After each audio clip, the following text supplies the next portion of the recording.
welcome to another Garage Lore video slash stream. I'm your host Tim. Today I'm just going to be doing a little solo stream. We'll see if we end up doing a normal stream later in the day.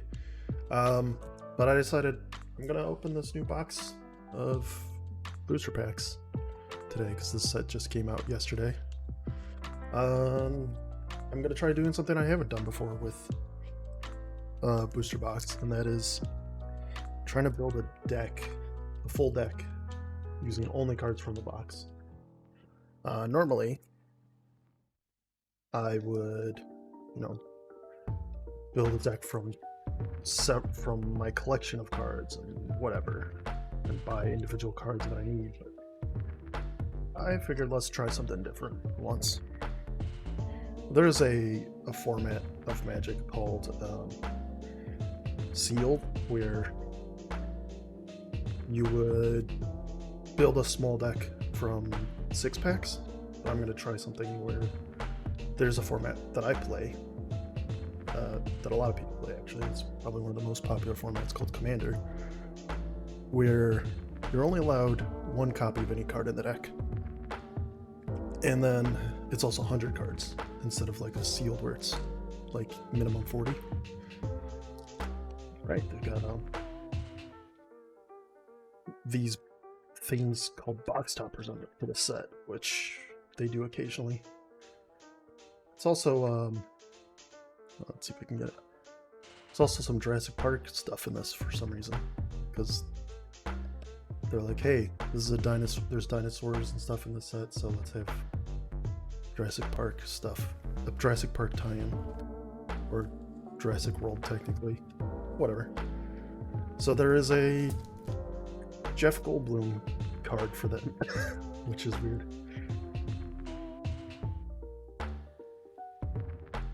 Right, I was gonna do something else too. So this is the box topper. These are cards that are not in the normal set, so they are like reprints, like fancy versions. Everflowing Chalice. It's an alright card. I play that card. It's not a bad card to get, to be honest. Definitely not like a high value card, but it's fine. Definitely something I could play in this deck that I'm going to build. Another thing with Commander decks is... So I think what I'm going to do is... I'm going to sort cards like I normally would when I'm opening a deck. And I'm going to have to figure out a commander. So commander decks, you have a legendary creature that is the commander of your deck. And then the deck has to be built around that in such a way where you can only include cards that fit that color, that legendary creature's colors. So that's a big limitation, especially for trying to do what I'm doing. So I'm just going to pull the packs out of the box, set the box aside. I don't exactly have a great setup for this, because I've got a tripod and a camera right in front of me, so it's a little awkward, but we'll make do. I guess I should have the pile. Let's try to get a better shot. It's gonna look funny because I got the tripod right here.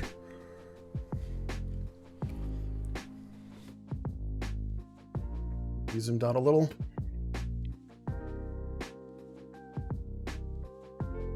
So I'm probably gonna need one for each five piles for one of each color, a multicolor pile, colorless, whatever. We don't need to do it all in shot.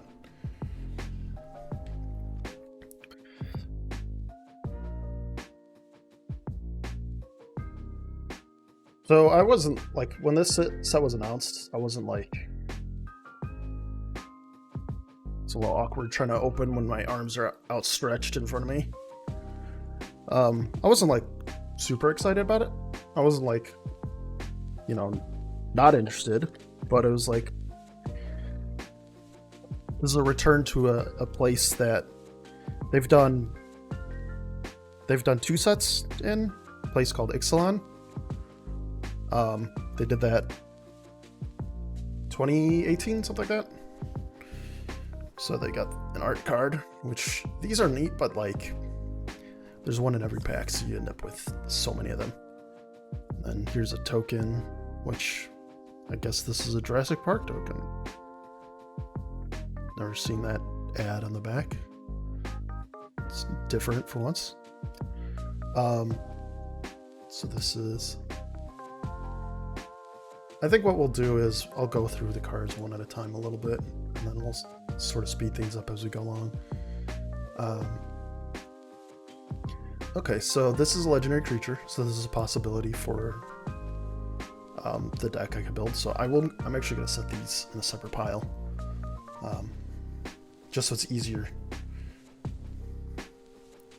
So red card. So what I meant by earlier is, if I were to use this as the commander for my deck, I would have to have. Come on, camera, focus. Focus.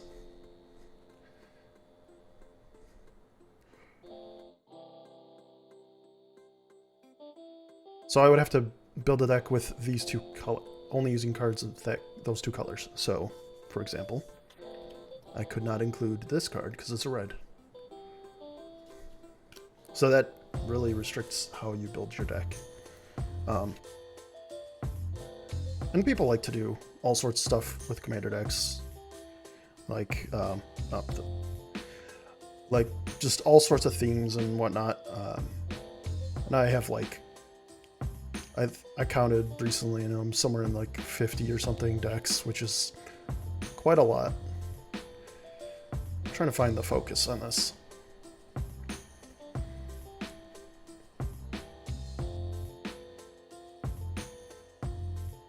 This is an old webcam that I'm using for right here. This guy. So it's not the best. Just trying to find the focus point, the focal point. I also don't have a good light source on this, so there we go. It can focus on my hand, but not. Okay, chance artifact. That's limiting. We'll put you. So I typically like to do things in color order, so white, blue, black, red, green. Here's another option for a commander. It's a fungus. I'll set this over here. What is this? Again with the camera. Bartolome del Presidio. This is good. Seems like it would be a good one. Good option.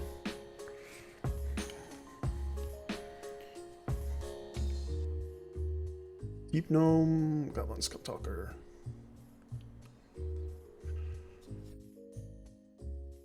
This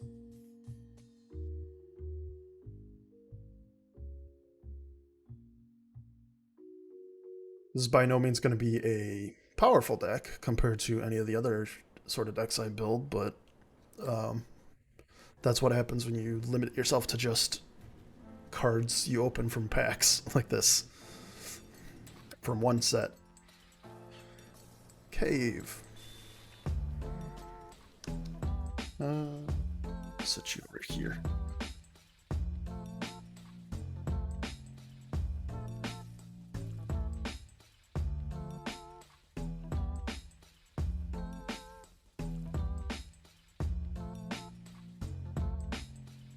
So I played a game 2 days ago, something like that, with some friends, and I proxied the card that this art is from. Sovereign Okonek Ahau.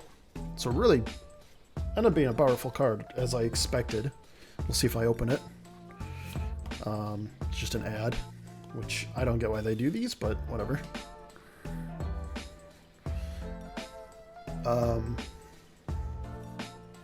2 rare lands in the same pack. Neat. I will say, for the purpose of what I'm doing, rare lands are not the worst because these rare lands are dual lands, meaning 2 colors. So that'll be useful if I do anything 2 color, which I probably will. So here is fancy alternate art of this legendary spirit god. This one was cool. That's a possibility for my commander. I've got to be careful because this thing is like not far from my eye, so I got to be careful not to lean into it.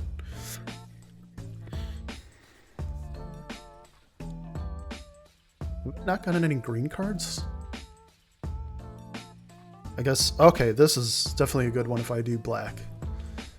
Because it's 2 mana to destroy a creature or planeswalk, which, you know, planeswalker's not that big of a deal, but to kill a creature, that's worth paying. But also it requires you to discard a card or pay 3 life instead, like in addition, but sometimes you want to do that. Get a nice blood.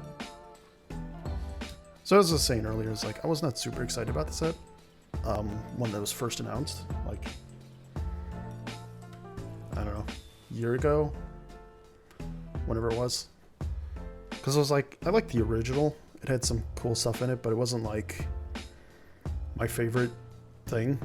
It's a place built like where the theme of it is like it's set in like a fantasy Mesoamerican sort of place that has a variety of pirates, dinosaurs, vampire conquistadors, some merfolk, and then like a group that is sort of like a, I don't know, combination of like Inca, Mayan, and Aztec sort of thing. And they were all at, you know, rivals of sorts, rivaling factions. This is really, I should probably look into updating the focus on this camera. I'll do that right now, actually. And so, like,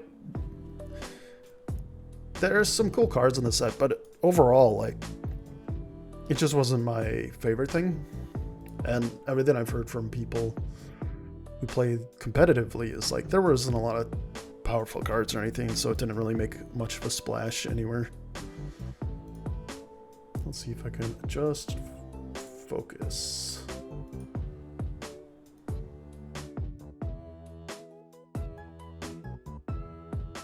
There we go.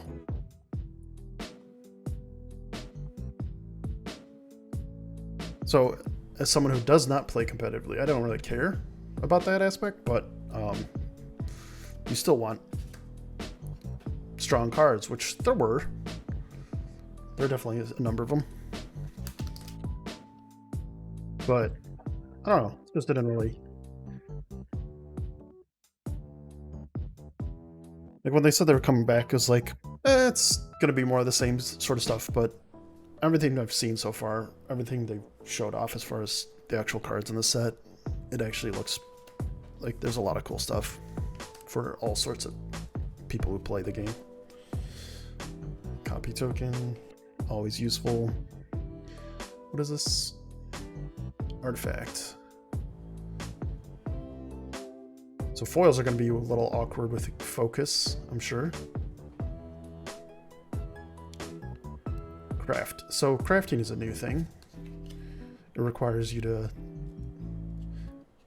pay some cost, in which case you craft an artifact, you exile this card and whatever other requirements, and then it comes back flipped over. There's like so many different variants of like the same mechanic or similar mechanics in the game. The belligerent, this is a vehicle. So those are always underpowered, I would say. So this is the Jurassic Park card. Also possible commander option. It So it enters the battlefield, discard any number of creature cards. It enters with a flying counter on it if a card discarded this way has flying. Same is true for a bunch of other keyword stuff. And then when it enters the battlefield, draw a card for each counter on it. Okay. Could work. This is, notably, this is 3 colors. Blue, black, and green. Inverted iceberg. Mill a card, then draw a card. So milling is you put the top card of your library into the graveyard. One of my favorite mechanics, honestly, when you can do it to yourself. You could also do it to opponents, so like you try to get rid of their library essentially instead of trying to damaging them. What is it? I was staring at this. When it attacks, you may tap or untap. Okay. So there's a bunch of strategies around milling opponents or milling yourself to have powerful effects of some kind, or just to fill your graveyard with stuff to reanimate or whatever. And I always enjoy mill to some degree. I know there are a lot of people who don't like it because they see it as like they're losing out on their cards essentially, because they're just going straight to the graveyard instead of them actually being able to draw them and play them, because people like drawing their cards and being able to play them, understandably.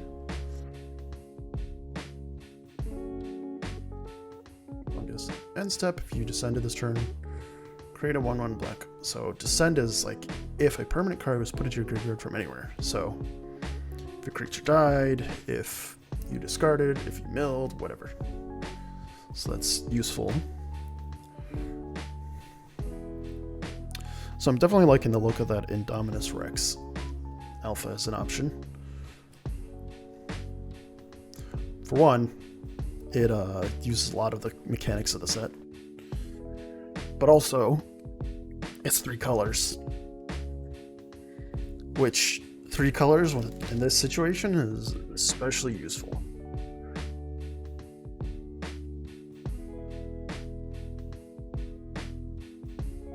Because I don't have a...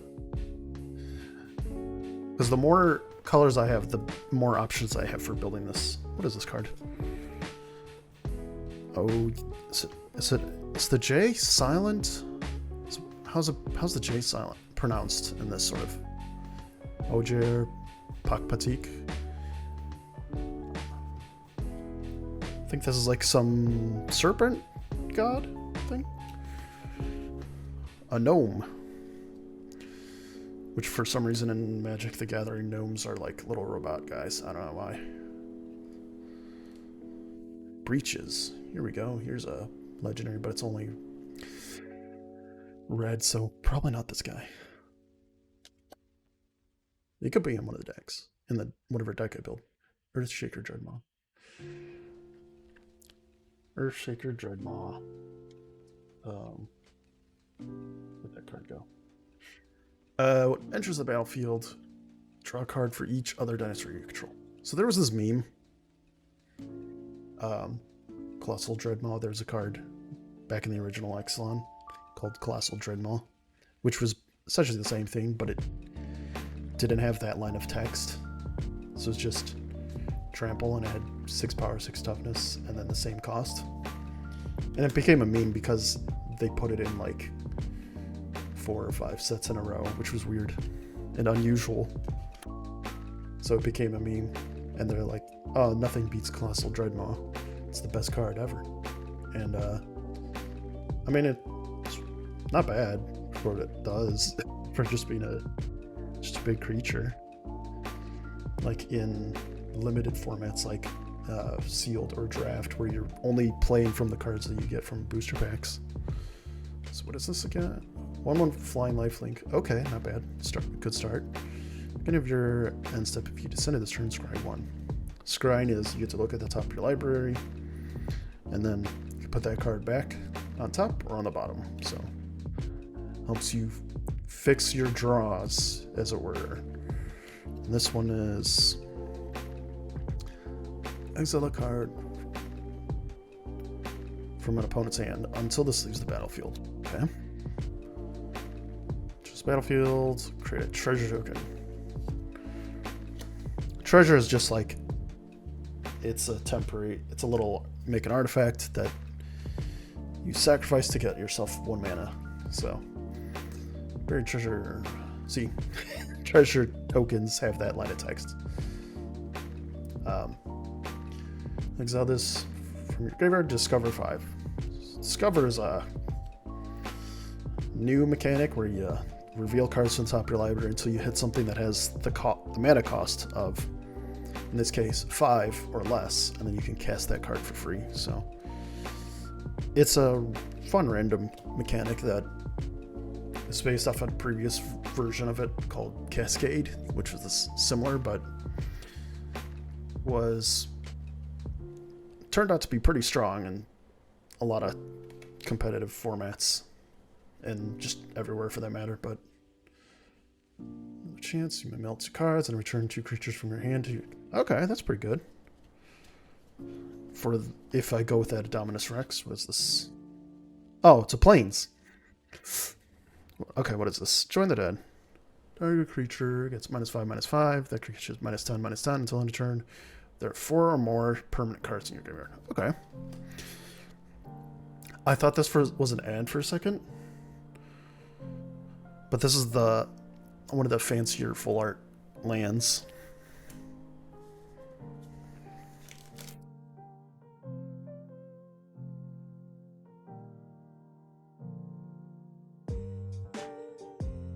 I'm gonna try to speed things up a little, just so I can, I've got a lot of packs, and then I have to build a deck. Or at least that's the plan. We'll see if I get to it. What is this? Oh, this is, so I have a thing called the list, where it's like, you have a chance of getting a random card that's outside the set from what they call the list, which is just like a pool of handful of, I don't know how many cards. I think it's like 300 or something. Glimpse of the Core. Search your library for a basic land. Put it onto battlefield tapped. Turn to create cave from your graveyard to the battlefield. Oh, so this is just rampant growth. Oh, forest. Okay, never mind. It's not rampant growth. Intrepid Paleontologist.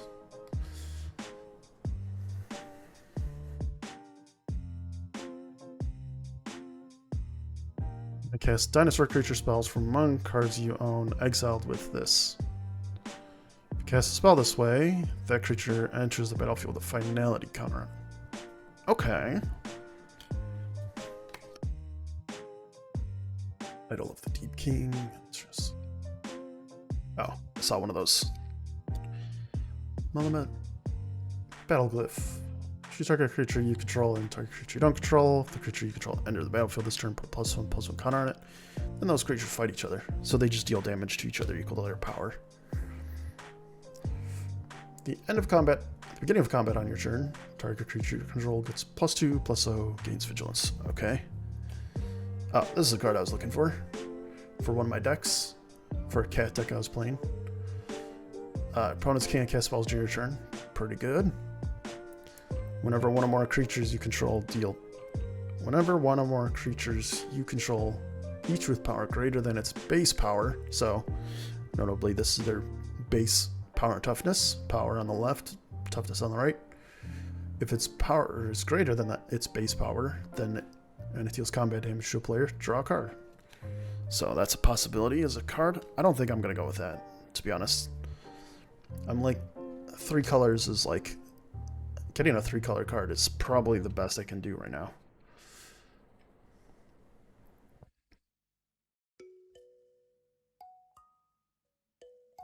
This something dies, returns to the battlefield. Okay. Save a creature. Enters the battlefield mill. Okay. Oh, is that?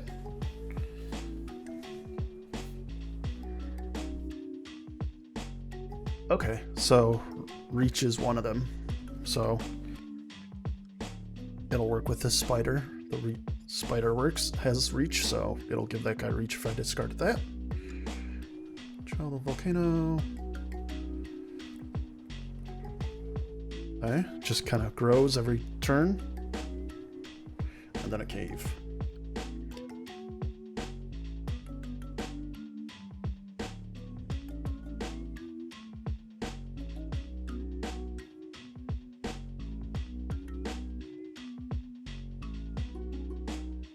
It's a bat. Burdensome Cavalry.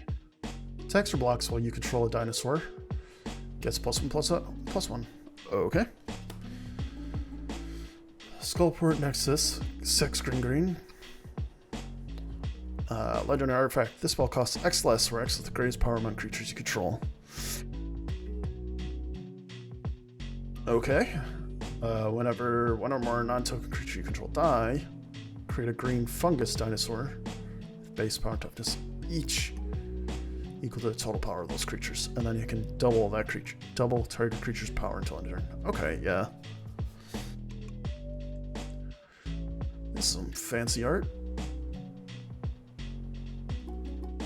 Enters the battlefield, counter up to 1 target artifact or 1 target activated or triggered ability. Okay. If an ability of an artifact, creature, or planeswalker is countered this way, that permanent loses all abilities for as long as this remains on the... Okay, that's pretty good. It's rare, like, you get to just completely remove their abilities, too. This enters the battlefield. Look at the top 6 cards of your library. Put a land from among them onto the battlefield tapped. Put the rest on the bottom in a random order. Craft with a cave. Huh. And you just get just a 5/5. Okay, it's not a 5/5 golem creature. Nothing great there. Soul Coil Viper. Sacrifice this. Return target creature from your graveyard to the battlefield with a finality counter on it. Oh. Got another Apprentice Necromancer or something like that. Creature with a finality counter on it would die, exile it instead, so can't get it back for a second time. But if you can remove that counter in some way, then that's fine. Whenever it attacks, if there are 4 or more permanents in your graveyard, permanent cards in your graveyard, draw a card and lose 1 life. Chupacabra Echo. Enters the battlefield, target creature and opponent controls gets -X until end of turn. X is the number of permanent cards in your graveyard. Okay. Frilled Cave Worm. Gets +2/+0 as long as there are 4 or more, and it's a 2/5.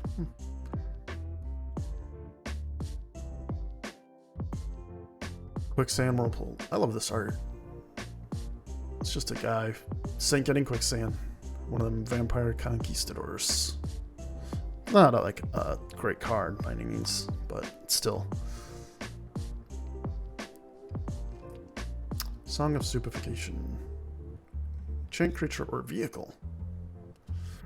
Enters the battlefield, you may mill 2 cards. You may mill 2 cards, so you don't have to. And then enchanted creature or enchanted permanent gets -X, -0, where X is the number of permanent cards near the... It's okay. Enters the battlefield, it explores. Explore means you'll reveal a top card of your library. If it's a land, you can put that in your hand, or you put it into the hand. It's not optional. Otherwise, you put a +1/+1 counter on this guy or whatever explores, and then you can put that card back on top of your library, or you put it in your graveyard. So that'll trigger your descent and all those mechanics. Hidden Volcano. That's a cave. And then here's whatever this is. What is this? Starving Revenant.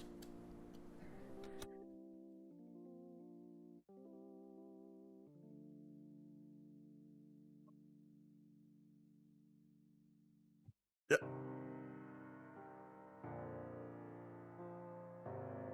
Look at that. I thought that was a top hat for a second.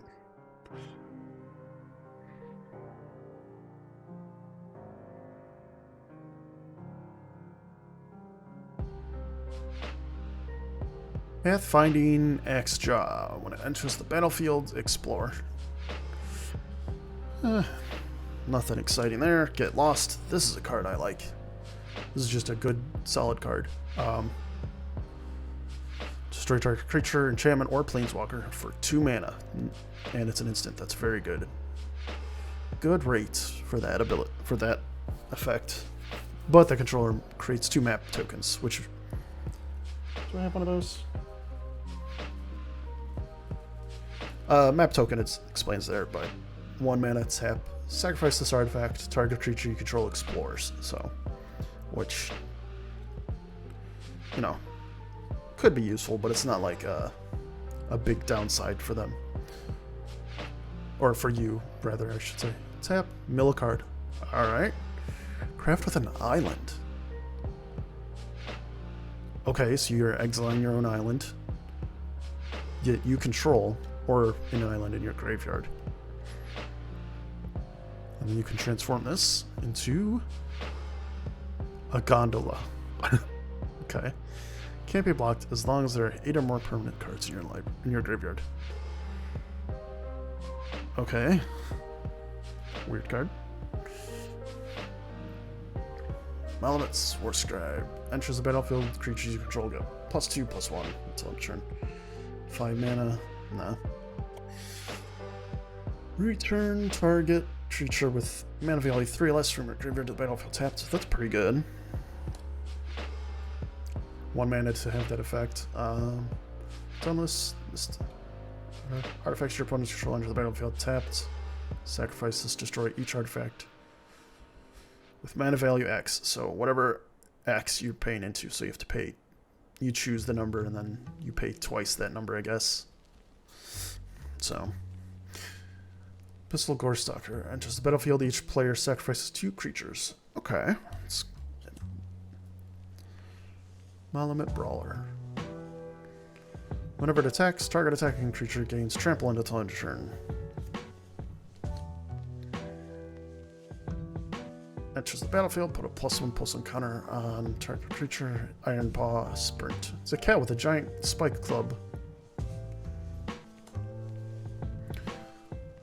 Envoy of Akanek Ahau. Create a 1/1 gnome. It's a mana sink. What I mean by that is, has an ability. You pay that cost to get the effect, but you can just keep, as long as you have the mana, you can keep activating this ability. So that's what I mean by a mana sink. So if you got a bunch of mana and you don't have anything to do with that mana, you can dump it into that. Whenever this becomes tapped, you may discard a card. If you do, draw a card. Hit a volcano. What is this? What is this? Rooftop Retreat? Is that in this set? I don't remember that card being in the set. That's a land.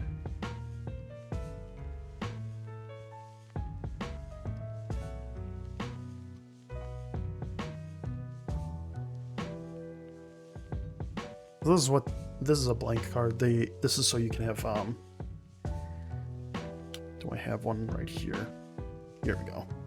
So any card that you have that would flip. The idea being you just slot this into your deck with so that you have an actual back. Where this, you don't have the back. So if you're playing without card sleeves, you can at least just write this on and set this aside. So that's kind of what that's for. Petrify. Enchant artifact or creature. Enchant permanent can't attack or block, or its activated abilities can't be activated. Another the ancient one, but this time the normal art. Can't attack or block unless there are 8 or more permanent cards in your graveyard. Notably, it is 8 power, 8 toughness for only 2 mana. So, that's why they have that clause. Draw a card, then discard a card. When you discard a card this way, target player mills a card equal. Target player mills cards equal to its mana value. Okay. So if I were to discard this card, for example, that'd be 1, 2, 3, 4, 5. So 5. These are 5 man. This is a mana value of 5.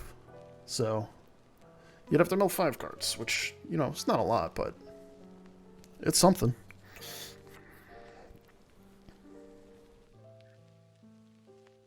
Honestly, I think I would probably do that to myself. Mill myself for that with that ability. If that's what I'm doing. Because milling's not... You're not going to be milling a lot. Enters the battlefield, scry 2, craft with an artifact. Flying whenever it attacks. Target attacking creature without flying gains flying. Okay. It's Nautilus. I don't think I've ever seen a creature with the type Nautilus before. That might be new. Cavernous Maw becomes a 3/3 elemental. It's still a cave. You can only activate this if another cave you control. If the number of other caves you control plus the number of cave cards in your graveyard is 3 your graveyard. So it counts itself. Oh, other caves. Never mind, it doesn't count itself. So you need at least 4 caves in combination in your graveyard or in play.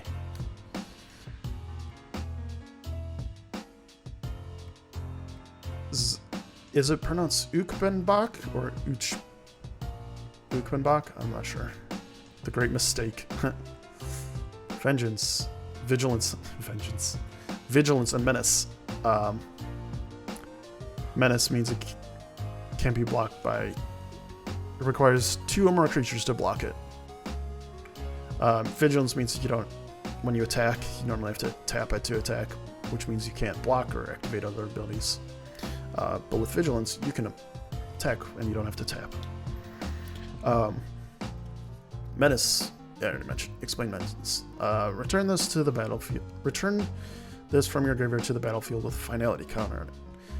Activate if there are 8 or more permanents in your graveyard. Okay. It's not great, honestly. It's just a body that attacks. It doesn't do anything all that useful beyond that. Abrade. It's a solid card. 2 mana to deal 3 damage to a creature or destroy an artifact. I say it's solid because 3 damage to a creature is often enough where it'll kill a lot of small utility creatures. Like creatures that you're keeping around that are just having some kind of utility effect. Or destroying an artifact, having that option is useful. Whenever this attacks, exile target card from an opponent's graveyard. Yeah. That's just so, like... Look at this guy. Cogrick Wrestler. This guy wrestled a bunch of dudes or something. Enters the battlefield. Has flash, meaning I can play it whenever. Whenever I can cast instance, so basically anytime. So like during my opponent's turn, whatever. If someone attacks, I can cast this and it flashes in, meaning it'll come into play, and I can basically, instead of playing it only on my main phase, I can just play it whenever, so I can have it come in after they've attacked, and then I can block with it. So that's flash is very good. Enters the battlefield, target creature and opponent controls gets -2, -0 until end of turn, so -2 power. And then it's just 1/2 for power and toughness. This enters the battlefield, create a map token. It's flying, it's a Merfolk Scout, Waterwind Scout. Nothing all that great there. So you have Sunlight Explorers. Okay.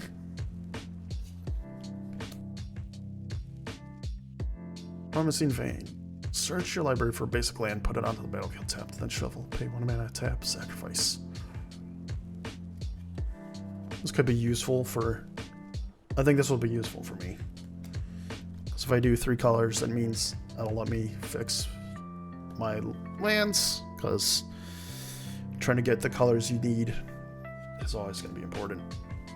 Because it means you need your land, instants of different colors so you can cast your spells. So dual lands, meaning 2 colored lands, or more than 2, I guess, which I don't think there are any in this set. Having ways to get the lands you need is useful. This is one of those signature cards which are slightly rarer than the normal art cards. Veto Fanatic of Ixalan. Another copy token. Another Chupacabra Echo. This is my rare. Okay. Sunken Citadel enters the battlefield tapped. As it enters, choose a color. Add 1 mana of the chosen color. Add 2 mana of the chosen color. Spend this mana only to activate sources of land source. Oh. I don't know where I would use this. Probably for if I'm doing a lot of cave stuff, which I'm not. I'll include the caves in my deck, I'm sure. Because it's a land that does something other than just provide mana. So Healy's Lattice. Enters the battlefield. You may discard a card. If you do, draw 2 cards for 2 mana. It's an artifact. I could craft this with 1 or more dinosaur. And then it crafts into a dinosaur artifact creature, Master Raptor. Its power is equal to the total power of exiled cards used to craft it. Bit of Offerings. Enters battlefield tapped. When it enters the battlefield, exile up to 3 target cards from graveyards. Tapped for a colorless or tap. Add 1 mana of any of the cards, exiled cards. Okay.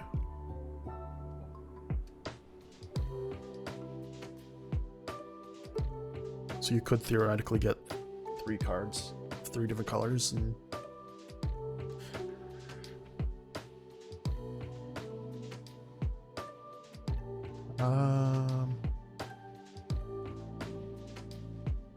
let's see I'm not sure how you pronounce that.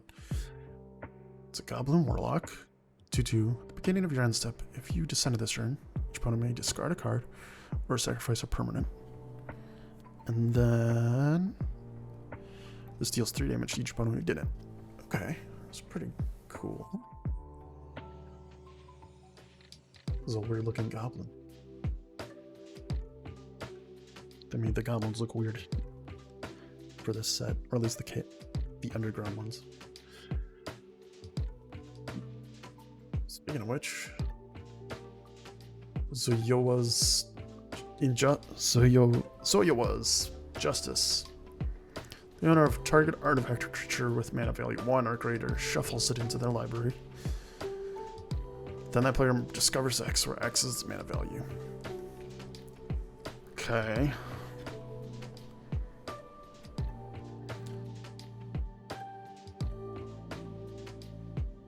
Thousand Moons, Crack Shot.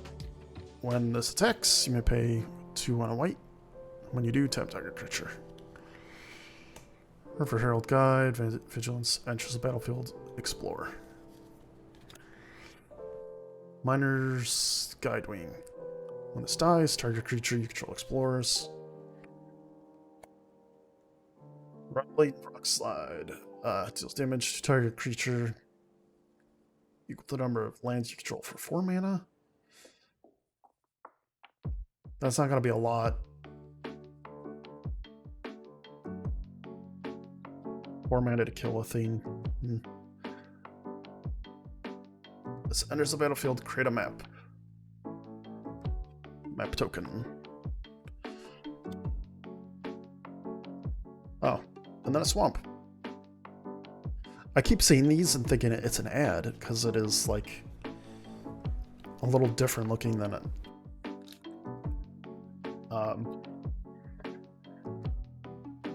Traditional lands.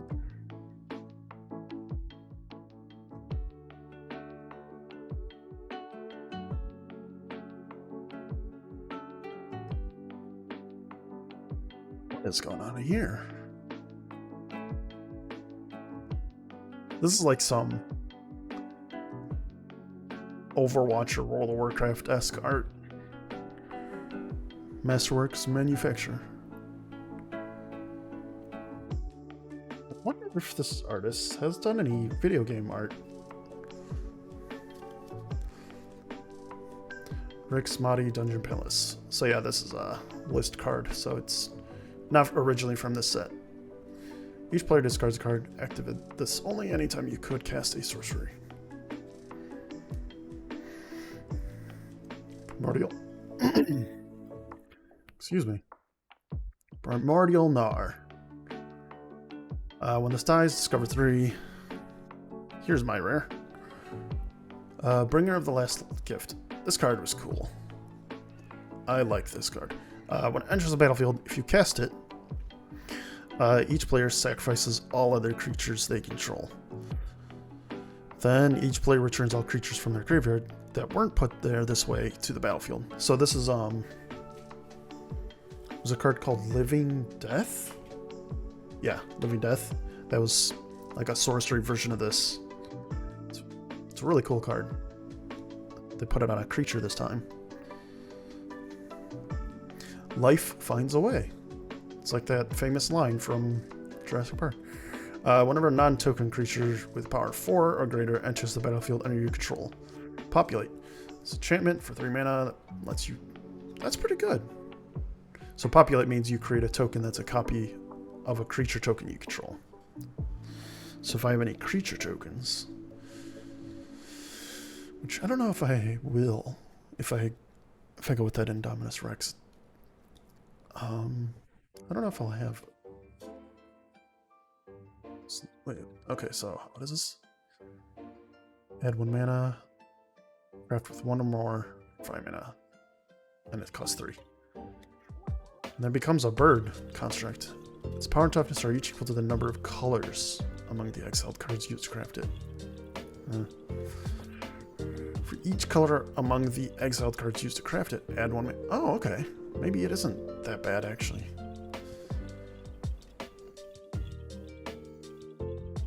Because you could get multiple mana from this. Flying Vigilance Haste. Okay. That's actually not bad. Once I saw that ability, I was like, ah. Spyglass Siren. This enters battlefield, create a map token. For 1 mana, it's a 1/1, and it's a flyer. I know this is going to be a pretty good card. In some... Just because anything that I've heard from people who play a lot of competitive, like anything that just costs 1 mana and gets you 2 permanents, in which case it's a map token, is actually pretty good. Sorcerer Spyglass. This enters battlefield, look at opponent's hand, then choose a card, any card name. Notably, you don't have to choose a card name from among the cards that are in your opponent's hand. So you can just name any card. It doesn't have to be one from their hand. Activated abilities of sources with the chosen name can't be activated unless they're mana abilities. Meaning you can't just name island and like screw them out of being able to make mana from their islands. Which would be funny, but you know. Merfolk Cave Diver. Remember, a creature you control explores. This gets +1/+0 until end of turn and can't be blocked. This turn. Okay. A little bit of explore payoff. Other than getting the counter and the normal explorer payoff. This enters the battlefield. Search your library for basic land or cave. Put it into your... Reveal it. Then shuffle your library. Put that card on top. Okay. Hotfoot, no. Other circuit chance haste is on a turn.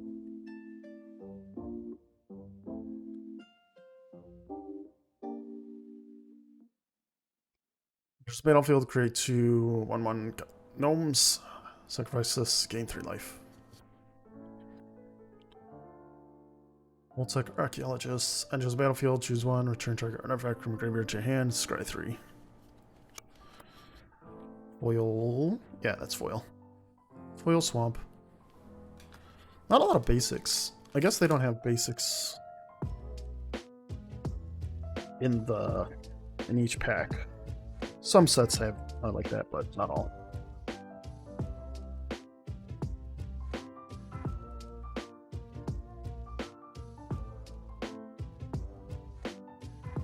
Ah, here's the other cat. Where is it? This is the alternate art for this card.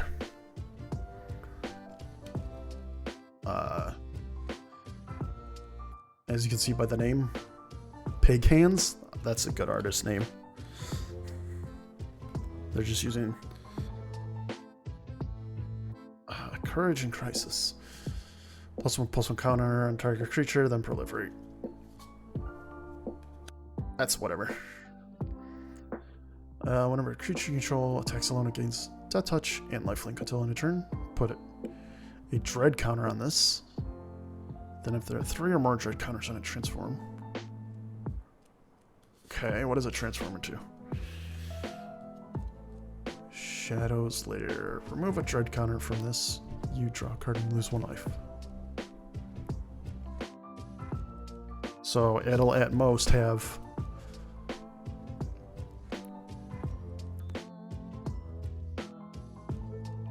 counters. So you can only get 3 cards, but I don't know.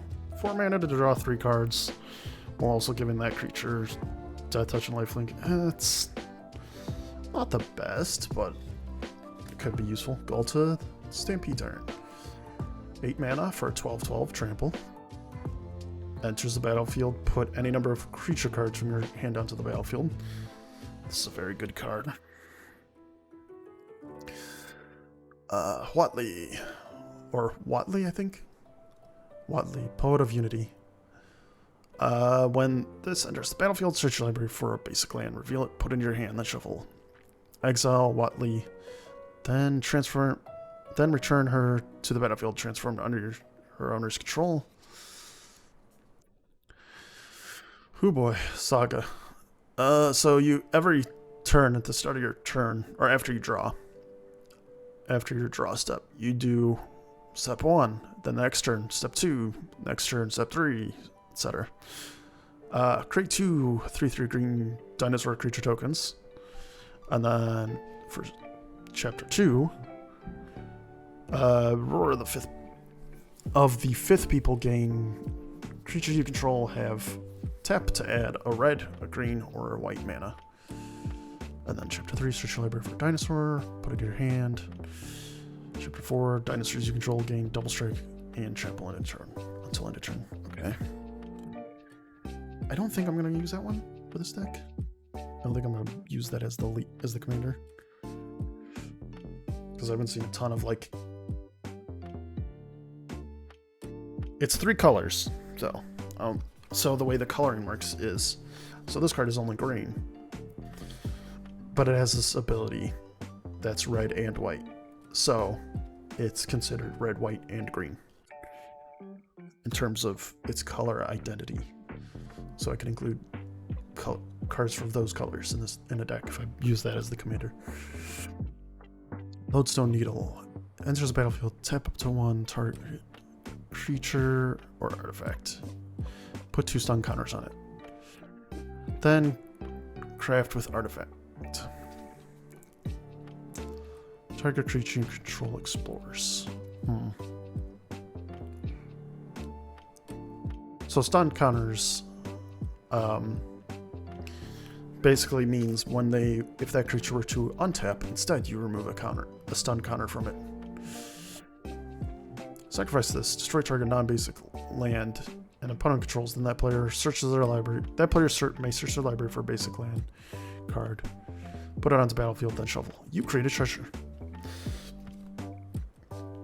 It's good for just blowing up anyone's lands, which there's probably going to be some utility lands of some kind that someone's going to have. Utility meaning it's just do something beyond just tapping for mana. Beginning of your end step, if you descend to this turn, create a treasure. It's kind of meh. Staunch crewmate. This enters the battlefield. Look at the top 4 cards of your library. You may reveal an artifact or pirate from among them and put it in your hand. And then put the rest on the bottom of your library. Out of Air. This spell costs 2 less to cast if it targets a creature spell. 4 mana counter spell that could be a 2 mana counter spell. Runaway Boulder. This enters the battlefield, deals 6 damage to target creature and opponent controls. And then cycling, you can pay that cost to discard this card and draw a card.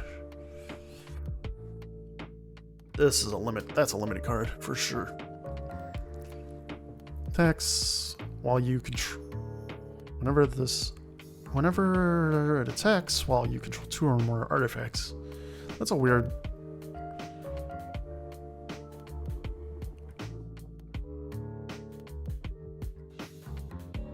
While you control 2 or more artifacts, it gets +2/+1. So normally they would say if you control 2 or more, it gets this. But what that means is when this attacks, if you happen to have 2 or more when this triggers, if you lose those artifacts after this has triggered, then you still get the effect. Where the other way would be, it would trigger, and then when it resolves, that's when it checks how many. So it's a weird wording. That's why I paused on this. Until end of turn, target land you control becomes a 4/4 dinosaur with reach and haste. It's still land, and it must be blocked this turn available. Oh, okay. Promising Vein. Another one of those. I'm only going to need one of those, though. For the purposes of this deck.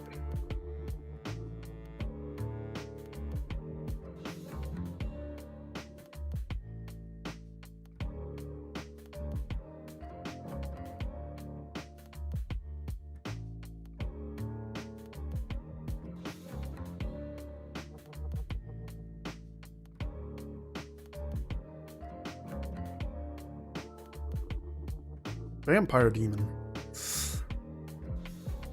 Ooh, here's a card I was looking for one of my decks.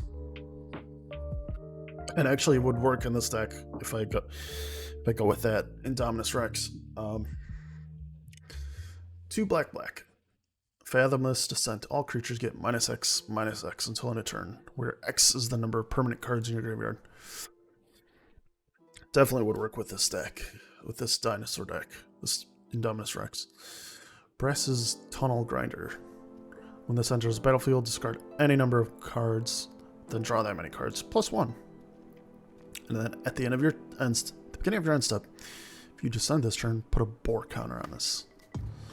Then if there are 3 or more boar counters, you remove those counters and transform it, and it becomes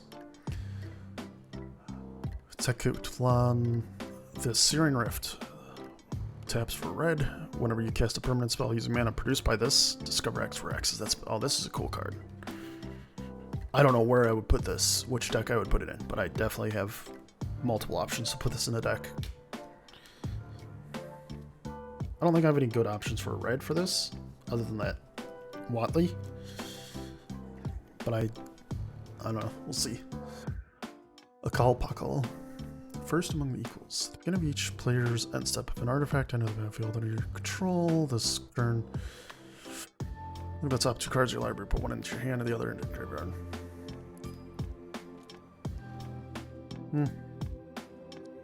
Nothing I'm excited about with that. That's just an engine piece, as it were. Lets you do a thing. Quali, the Seething Tower. As long as there are 4 or more permanent cards in your graveyard, this gets +2/+2 and has trample. As long as there are 8 or more, it gets an additional +2/+2 and can't be blocked by more than 1 creature. So if you have 8, it'll be 7 power, 7 toughness with trample, and can't be blocked by more than 1 creature. Okay.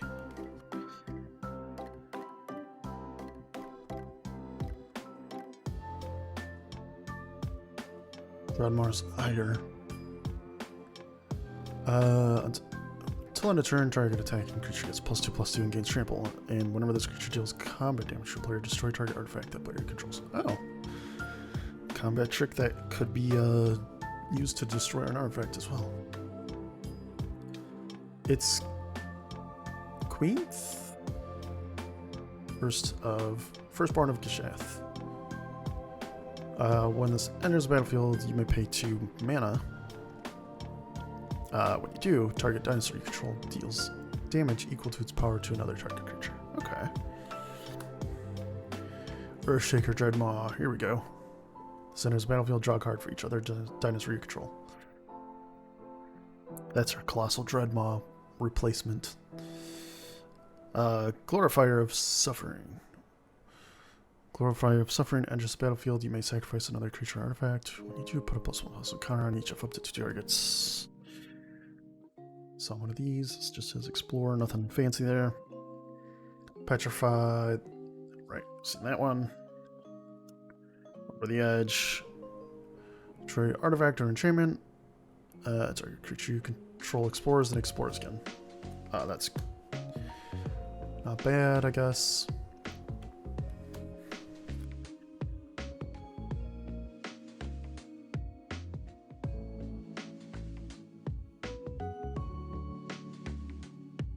Here's our serpent god. Well, Ojer Pakpati, actually, now that I see this.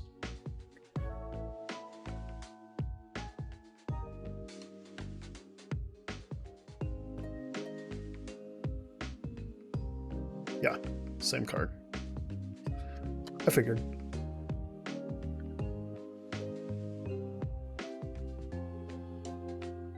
A copy token. Itali's Favor. What is this? Enchant creature control. When this enters the battlefield, discover 3. And this gets +1. Its enchanted creature gets +1/+1 and has trample. Okay, it's pretty good.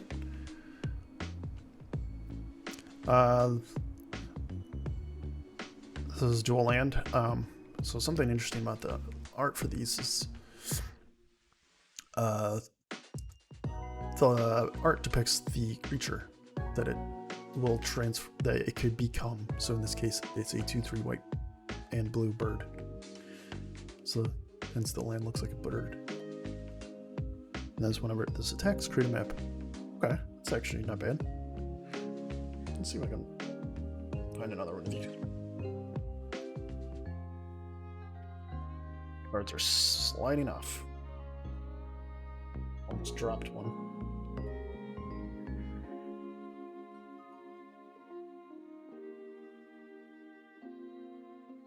Thought I had another one of these. Yeah, so here,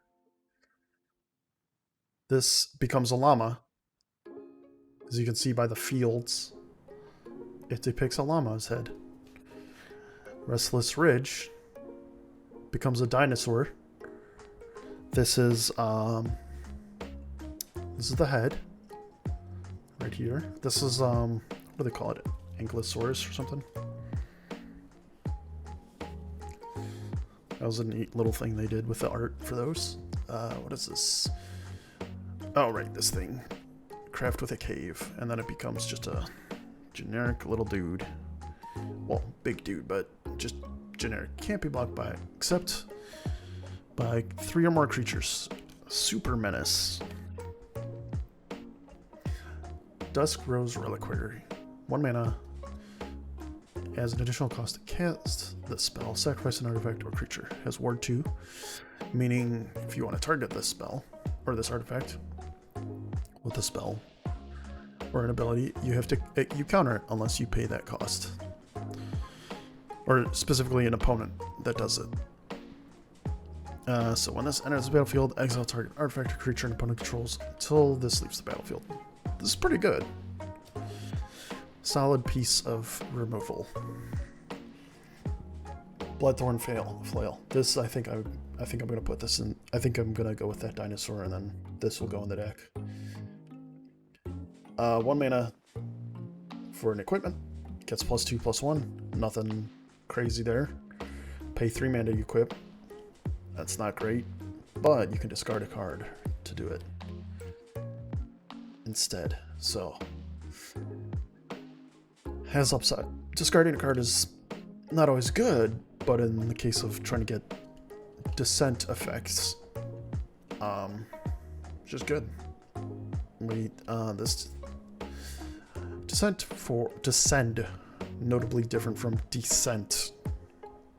It's weird they had it that way, but it is. It has 4 more counters, 4 more permanents in your graveyard.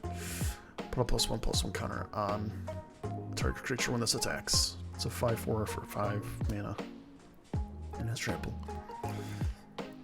Malamet Scythe. When it enters the battlefield, attach a target creature. And then it +2/+2 has flash. Nothing great there. Another one of these guys. Getting your end step, if you descended this turn, put a counter on this. Target opponent exiles a card from their hand. Okay. Hidden Cataract, that's a cave. So notably all these common caves, they all have the same ability. 5 mana to discover 4, and then you sacrifice the land.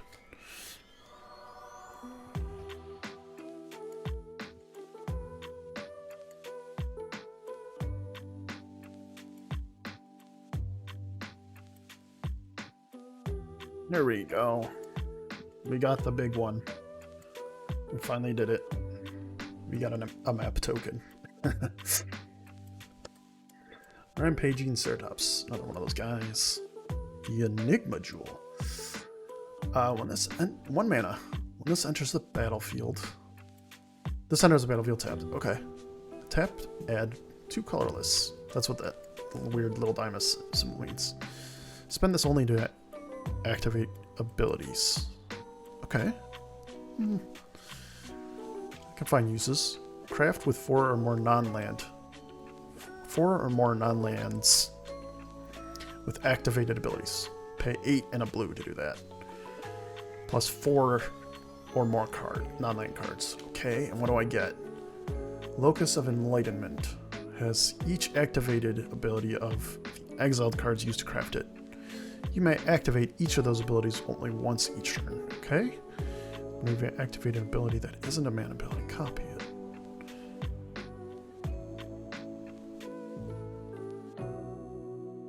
Pretty good.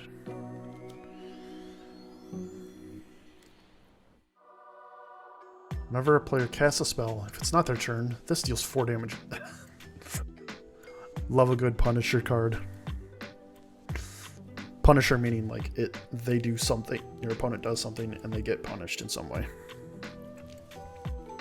That's kind of what they refer to that. Swashbuckler's Whip. 2 mana, tap. Equip creature has reach. 2 mana, tap. Target. 2 mana and tap. Tap target artifact or creature. And 8 mana and tap. Discover 10. That's a big number. A lot of mana. I could include it. We'll see. Captain Storm Cosmium Raider.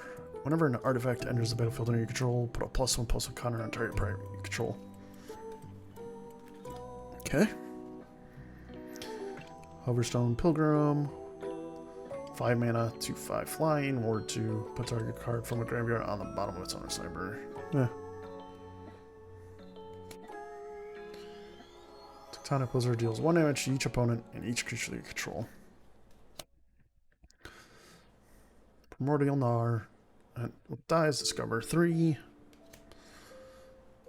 Deathcap Marionette. When it enters the battlefield, you may mill 2 cards. And at the beginning of your end step, if you descended, create a 1/1 fungus. Echo of the Dust. As long as there are 4 more, it gets +1/+1 lifelink. 4 more in your graveyard. There's a Fancy Forest. I thought this was like, because of the coloring, I thought it was like some weird rusted metal or something.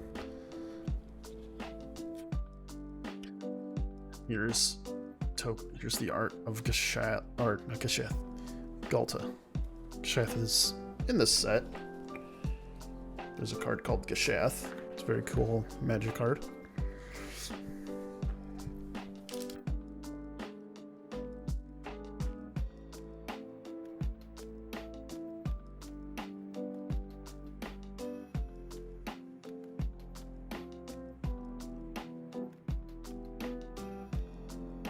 Alright, let's see if we can do it.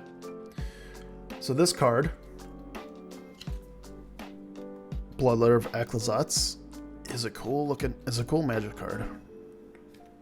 Let's see if it, well, I did it wrong.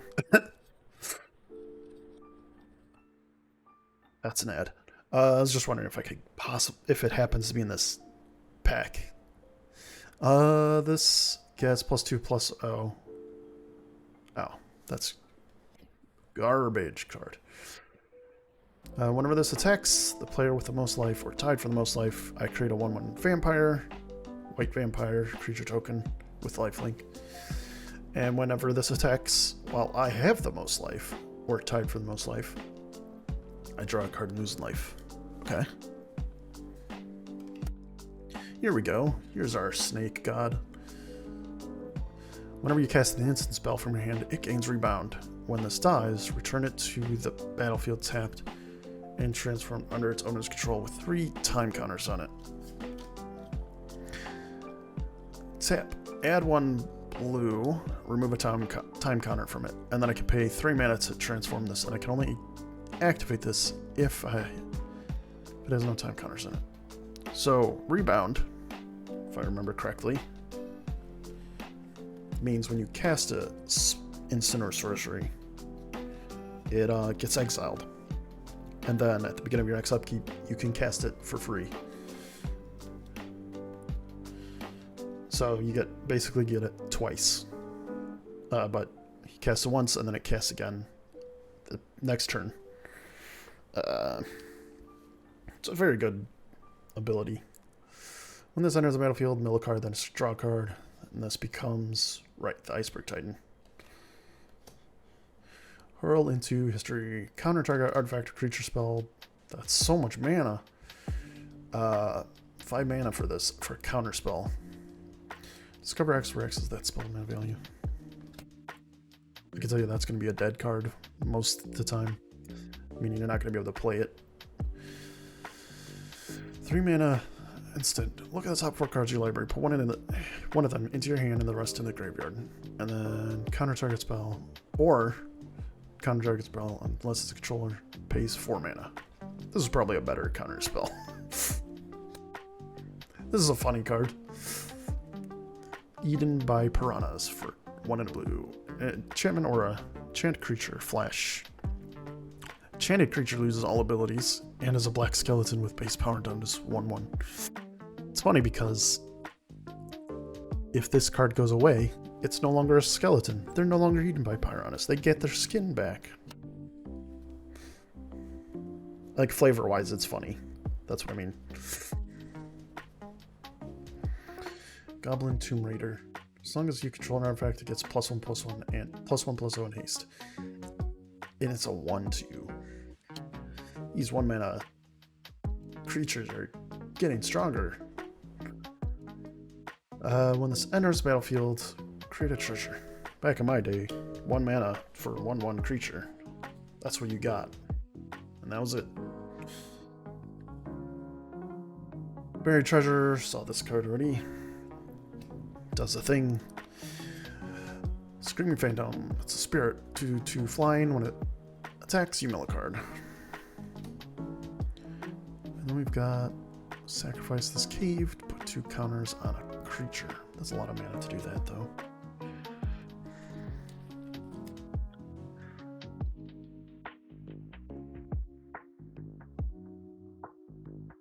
Alright, I'm like only halfway through this box.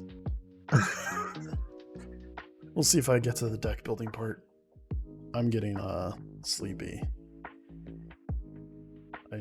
Clock of Omens. I love this card. 4 mana. Tap 2 untapped artifacts. You control untapped target artifact. It's a combo card. Melamet. Another one of these Tishana Tide Bears. Binder. Yeah, I definitely opened one earlier. Yeah, this guy. It's just it's the normal version. Here we go. The alternate art for that card. For that cat. I have a cat deck for that, so that's gonna go in there. Captain Storm. Something. Raider. Cosmium, I think it was called. Whenever an artifact enters the battlefield under your control, put a +1/+1 counter on target pirate. Right. Had one of those.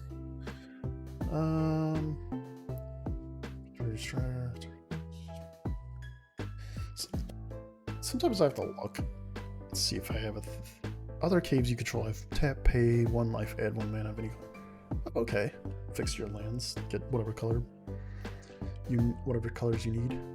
Useful. Vanguard of the Ropes. Sacrifice another creature or artifact. This gains indestructible until end of turn and tap it.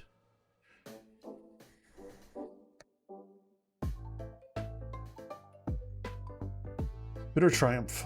Alright, another one of these. I'm gonna probably buy a stack of these if I don't get more from here. Just for my own personal collection, because I will make use of those. Another chance. You may mail 2 cards, then return up to 2. Alright. Get 2 cards back. Join the target creature. Saw one of these already.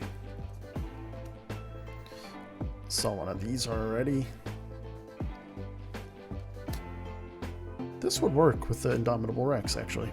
Indomitus Rex, whatever it's called.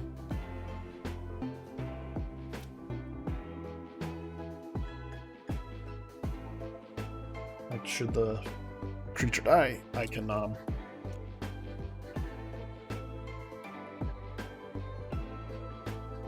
should the Indominus Rex die, I could use that and it would come back and then do its ability thing again to let me discard a bunch of cards and then get a bunch of abilities and then draw more cards and all that jazz. Look at this dinosaur. Oh, look at that. It's got a... I don't know if it's going to show up on the camera. It's got a little bend there. Whatever. Fortunately, the cards themselves aren't in any way damaged. Tap 2 untapped artifacts. Indoor creatures you control. This deals 1 damage to each opponent. This is definitely a cool card for artifact heavy decks. I've got a deck that could absolutely go in. Sentinel of the Nameless City. Whenever this enters the battlefield or attacks, I create a map token. Okay. Visage of the Dead. Visage of Dread. When this enters the battlefield, target opponent reveals their hand. I may choose an artifact or creature from it. That player discards that card. Craft with 2 creatures. This becomes Dread Osiosaur, a dinosaur skeleton horror. Whenever this enters the battlefield or attacks, you may mill 2 cards. Notably, when I craft it, it'll leave the battlefield and then come back.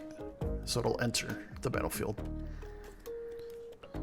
So that's a decent card for this deck that I might be making. Zoetic Glyph.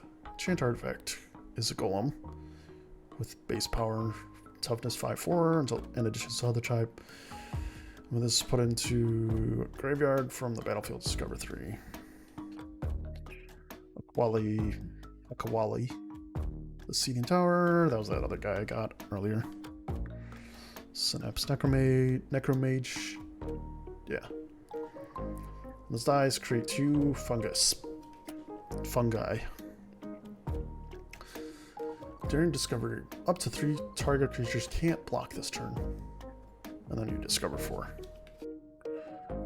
Surefire Torch. +1/+0, and has whenever this creature attacks, you may sacrifice this. When you do, this creature deals 2 damage to any target. Okay. The spider.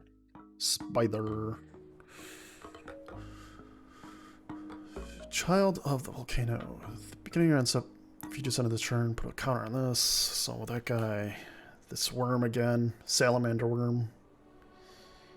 I don't know if it's picking up well, but he's got little legs, it looks like. Hidden nursery.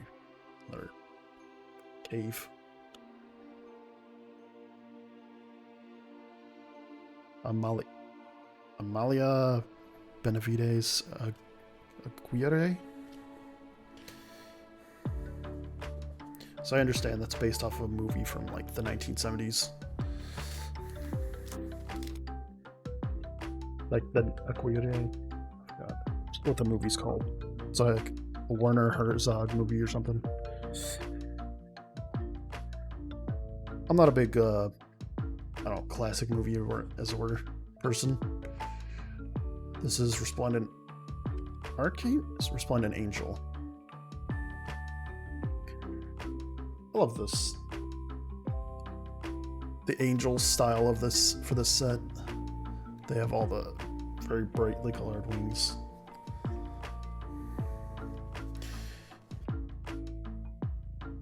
Look at this guy.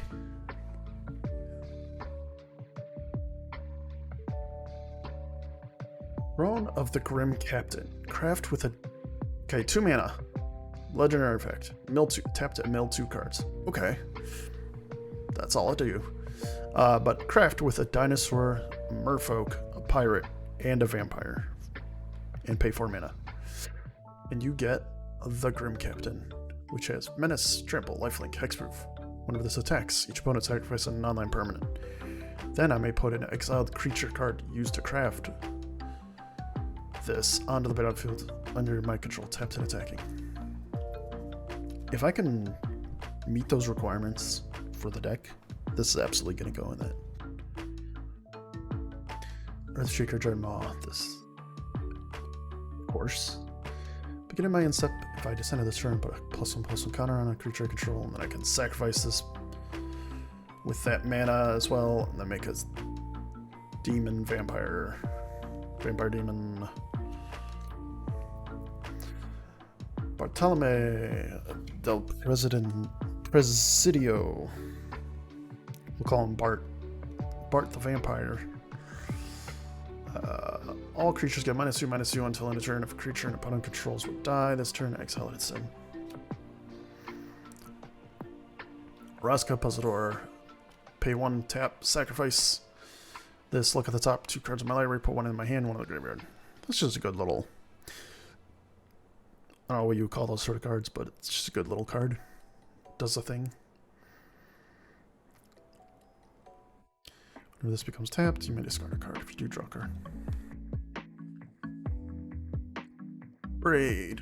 Can always use more braids, even though I have a lot, I'm sure. Sun Mystification. Another one of these caves.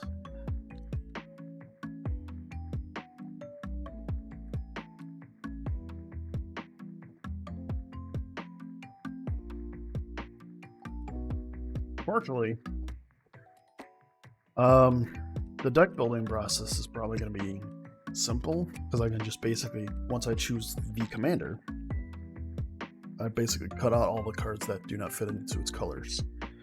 So it'll be a little easier. Dinosaur. In Jolly's Dawnrunner. Enters the battlefield, it explores. And it has double strike, and it's a 1/1. Soul of the Lost. As an additional cost to cast the spell, discard a card or sacrifice a permanent. Okay.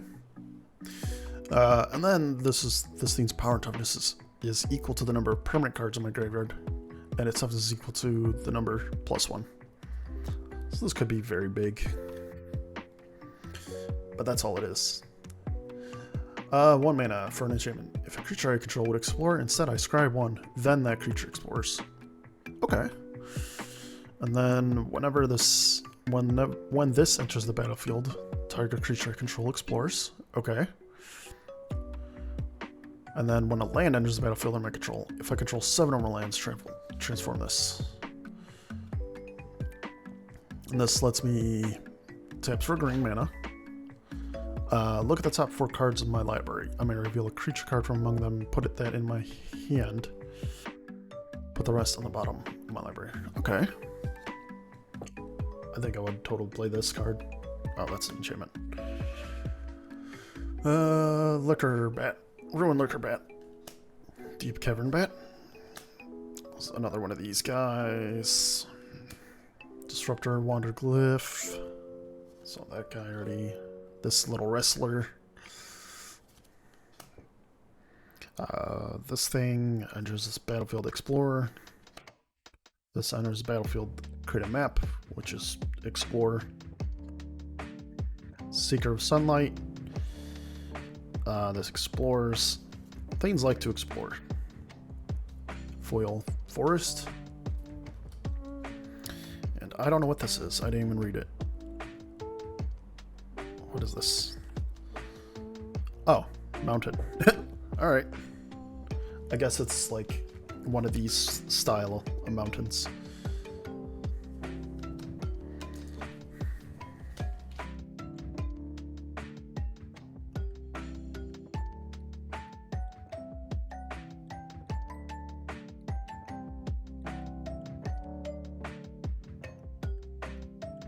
Here is, I think this is the white god, Ojer Tak, Deepest Foundation. It's a good card. Map. Adaptive Gem Guard. Tap 2 untapped artifacts and or creatures you control, put a +1/+1 counter on this. Okay. It's not a bad card for whatever it is, I guess. Just grows. Kellen, Daring Traveler. 2 mana. Create X mana, so you can cast this little sorcery for 1 green mana. Then create X map tokens, where X is 1 plus the number of opponents who control an artifact. So typically in Commander, you're playing with 4 people, so 3 opponents. Though they have to make, though they have to own, they have to control an artifact for you to get an extra one. And then I exile this, because that's part of the adventure part. You exile it, and then I can cast the creature side from exile. The creature side says, whenever this attacks, reveal the top card of my library. If it's a creature card with mana value 3 or less, put it in my hand. Otherwise, I may put it into my graveyard. Okay. What is this? Molten Collapse. Multicolored rare. Choose one. If you descended this turn, you may choose both. Instead, destroy target creature, planeswalker. Destroy target non-creature, and then land permanent with mana value 1 or less. Okay.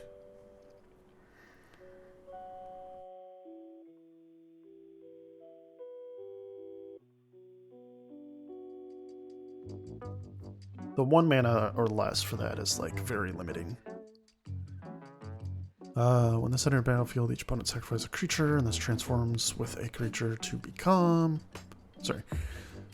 Each opponent sacrifices a creature, and then I craft with a creature. At the beginning of my upkeep, each opponent loses 1 life, and I gain 1 life. This is not like. This is a lot of mana to invest in that to get slight life drain effect. My concentration. 7 mana. Put 7 counters on this. On target non-creature land. Okay. It becomes a 0/0 fungus creature with haste. It's still land.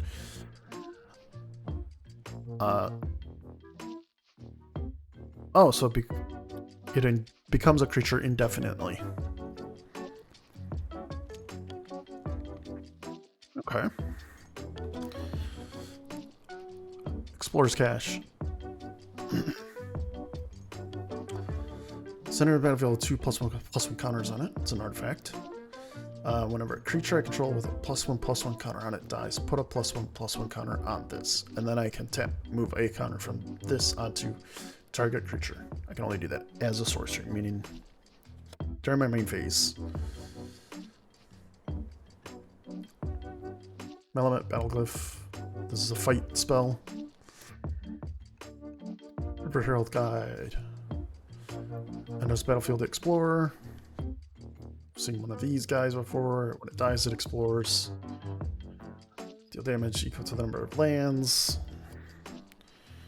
Cartographer's Companion. Enters the battlefield, make a map. And an island.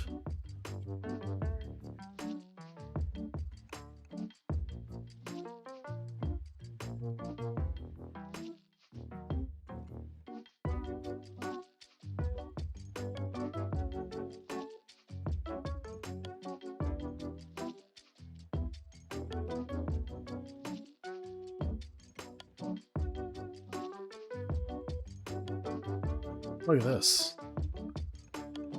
Oh, that feathery display. This guy's showing off. Sunfrill Imitator. A skeleton pirate. Waterwind Scout. Enters the battlefield, create a map. Oh, here we go. Here's a card I don't own, but I wanted, so.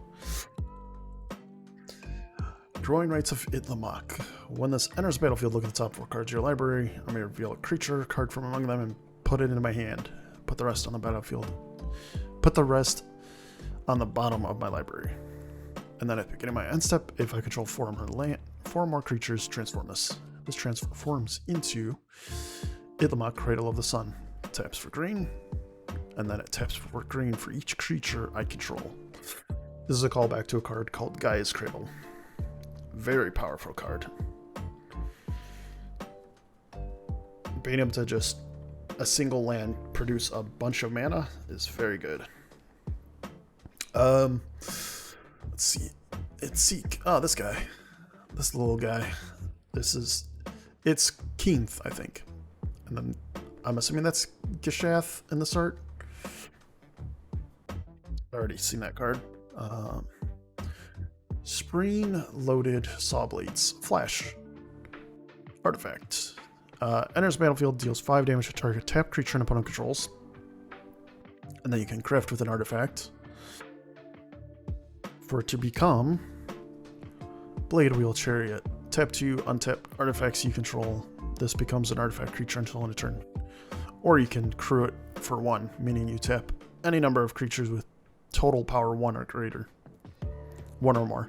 And this becomes an artifact creature until end of turn. And it's a 5/5 creature when it becomes a creature that way. Guardian of the Great Door. 4/4, 2 mana. Pretty good. Angel with flying. As an additional cost to cast the spell, tap 4 untapped artifacts, creatures, and or lands you control. So essentially 6 mana if you only go the lands route, or 2 mana plus, or untapped artifacts or creatures. 4 mana for Human Artificer 3/2. When this enters the battlefield, if I cast it, discover 3. It's Bloodbraid Elf. That's what that is. Kinda. That's another card. An older card. That does essentially that same sort of thing. Let's...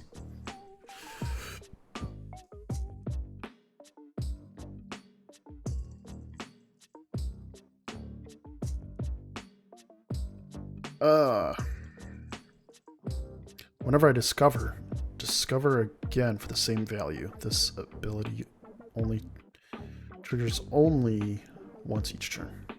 Okay. And I almost throw it off my desk. 1,000 Moons Infantry. Untap during each other player's untap step.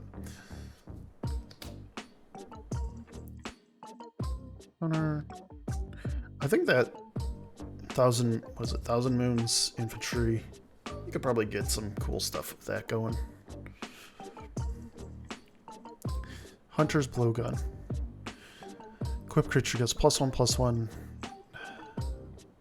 and has Death Touch as long as it's your turn, otherwise it has Reach.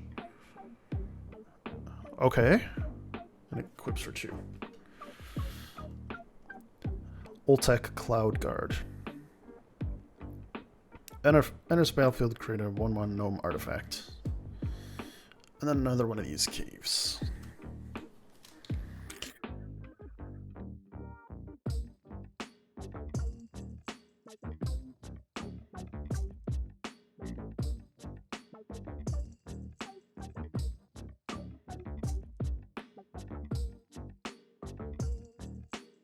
So more and more of that Indomitable Rex is looking like the best option for me. That is a interesting signature for this person. Maxime Menard. Bedrock Tortoise. Add this guy again. Overflowing well. I forget, did I see this one? And as a battlefield, mill 2 cards, then draw 2 cards. At the beginning of your upkeep, there are 8 or more permanents. Transform this. Tap whenever you cast a permanent spell using mana produce. By this, up to 1 target permanent you control becomes a copy of that spell. That's cool. Hey, it's blue. Everyone's familiar with blue from Jurassic World. 2 blue-green. Partner with Owen Grady, aka Chris Pratt. For each kind of counter on blue, each other dinosaur you control enters the battlefield with a copy of it, of that kind. Enters with a counter of that kind, not copy. Here's another version of Bart del Presidio. I like the other art better for Bart. Oh, I'm just getting like several legends in this pack. Caparakti, Sunborn. Whenever this attacks, I may tap 2 untapped artifacts and or creatures I control. If I do, discover 3.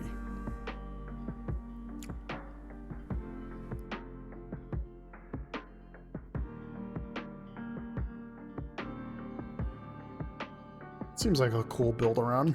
I don't know if I would be able to do that for this, but it seems like a cool build around nonetheless. Glow Lantern. Equip creature as you may look at the top card of your library anytime, and whenever this creature attacks, it explores. What is the point of looking at the top of my library? I guess it gives you information on whether or not you would want to explore. But when you explore, you're already looking at it anyway, so, like, I don't know. Like, if you have other ways to do something with the top... Oh, I guess, like... milling. Because milling, you don't look at the card first. You just mill, and you just put it right from the top of your library into the graveyard without looking at it. Or you will look at it when you put it in it, but it's not like you get to look at it beforehand and decide then. So, it could be useful. And especially since it... I mean, the equip cost is 2. I don't know. We'll see.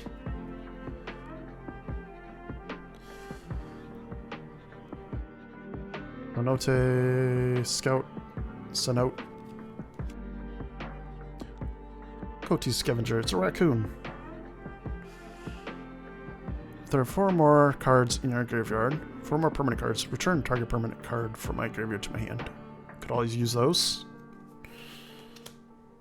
3 mana to do that. Not bad. But it does have that requirement of requiring at least 4 permanents in my graveyard, so... Deconstruction Hammer. 1 mana for white. 1 white mana to give a creature +1/+1 and has 3 tap. Sacrifices, destroy target artifact or enchantment, and it only and equips for 1. Not bad.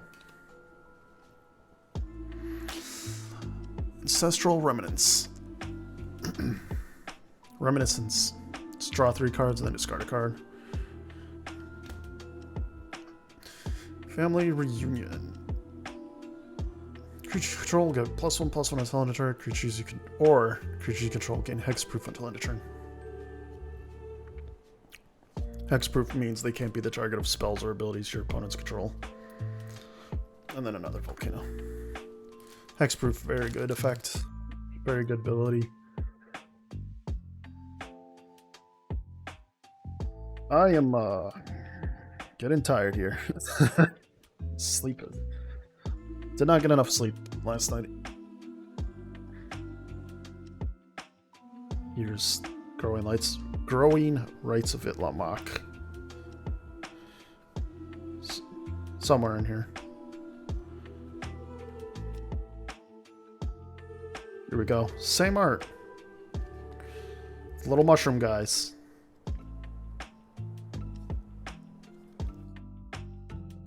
Oh, these little punch cards, punch out counters.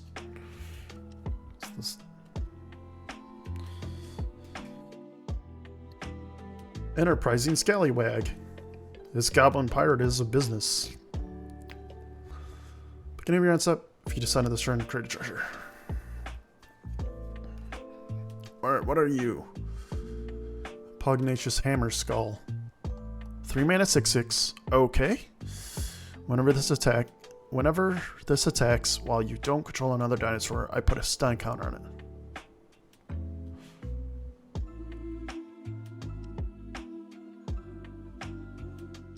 Okay, so you can attack every other turn essentially.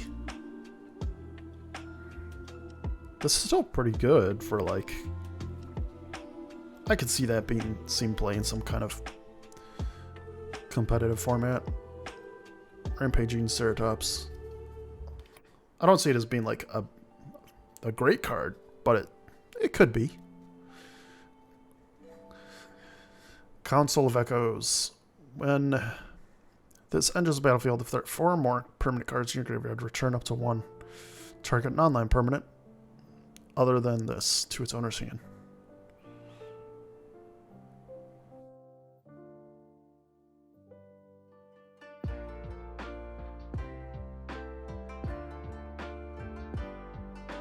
I misread that. I was thinking you return a card not named that from the graveyard, but it's from play. Self-reflection. Create a token that's a copy of target creature you control. And then flashback, meaning you can cast this from your graveyard for its flashback cost. And then you exile it. That's probably worth playing. Chart a Course. Also just a good card. Draw 2 cards for 2 mana. Then discard a card unless you attack this turn. So if I attacked, I just draw 2 cards.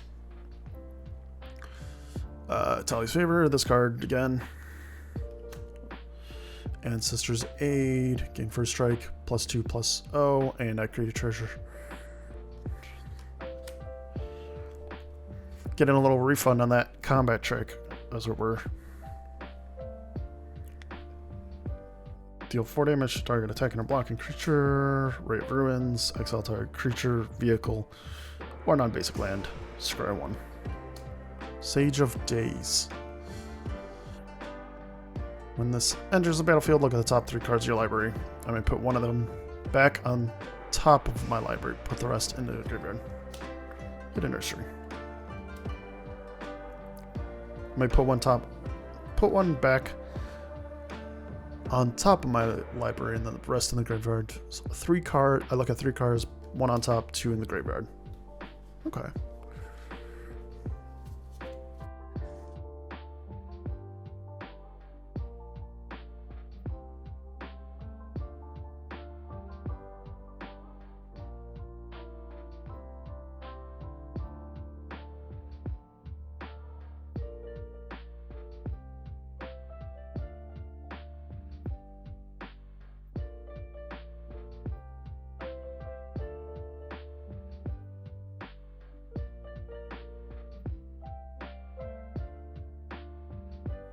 How is this oriented?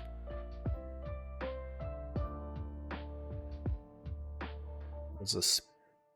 Carnage Tyrant. I like that card. It's like 6 mana for a 7/6 creature with can't be countered, has trample, has hexproof. Might be something else too. People loved it back when it first came out in the original Ixalan. Staggering size, target creature gets +3/+3 and trample until end of turn. for 2 mana. Here we go. Use a rare. 6 mana, Trumpeting Carnosaur. When this enters the battlefield, discover 5. Then you can also pay 2 mana and a red to discard this from your hand. It deals 3 damage to target creature or planeswalker. Here we go. Here's another option. Also the same 3 colors. Xavier Sal, Infested Captain. Remove a counter from another permanent I control. Populate, meaning I make a copy of a creature token, and then I can sacrifice another creature to proliferate, meaning I put a counter on each. I choose any number of permanents and or players, then give each another counter of each kind already there. So I think this is actually the winner in terms of the commander I would build around. Because I already kind of wanted to do it, and also it's in the same colors at least, so I don't need to change up the deck much. Or I probably don't at all, for that matter. Thrashing Brontosaur. 3/4 dinosaur. For 3 mana. Pay 1 mana and sacrifice it. Destroy target artifact or enchantment. Just a decent body. That lets you also blow up an artifact or a creature or enchantment. Okay. 2 mana. Whenever a creature you control explores a land, I may put a land from my hand onto the battlefield. Okay. Whenever a creature I control explores a non-land, I put a +1/+1 counter on this. Okay.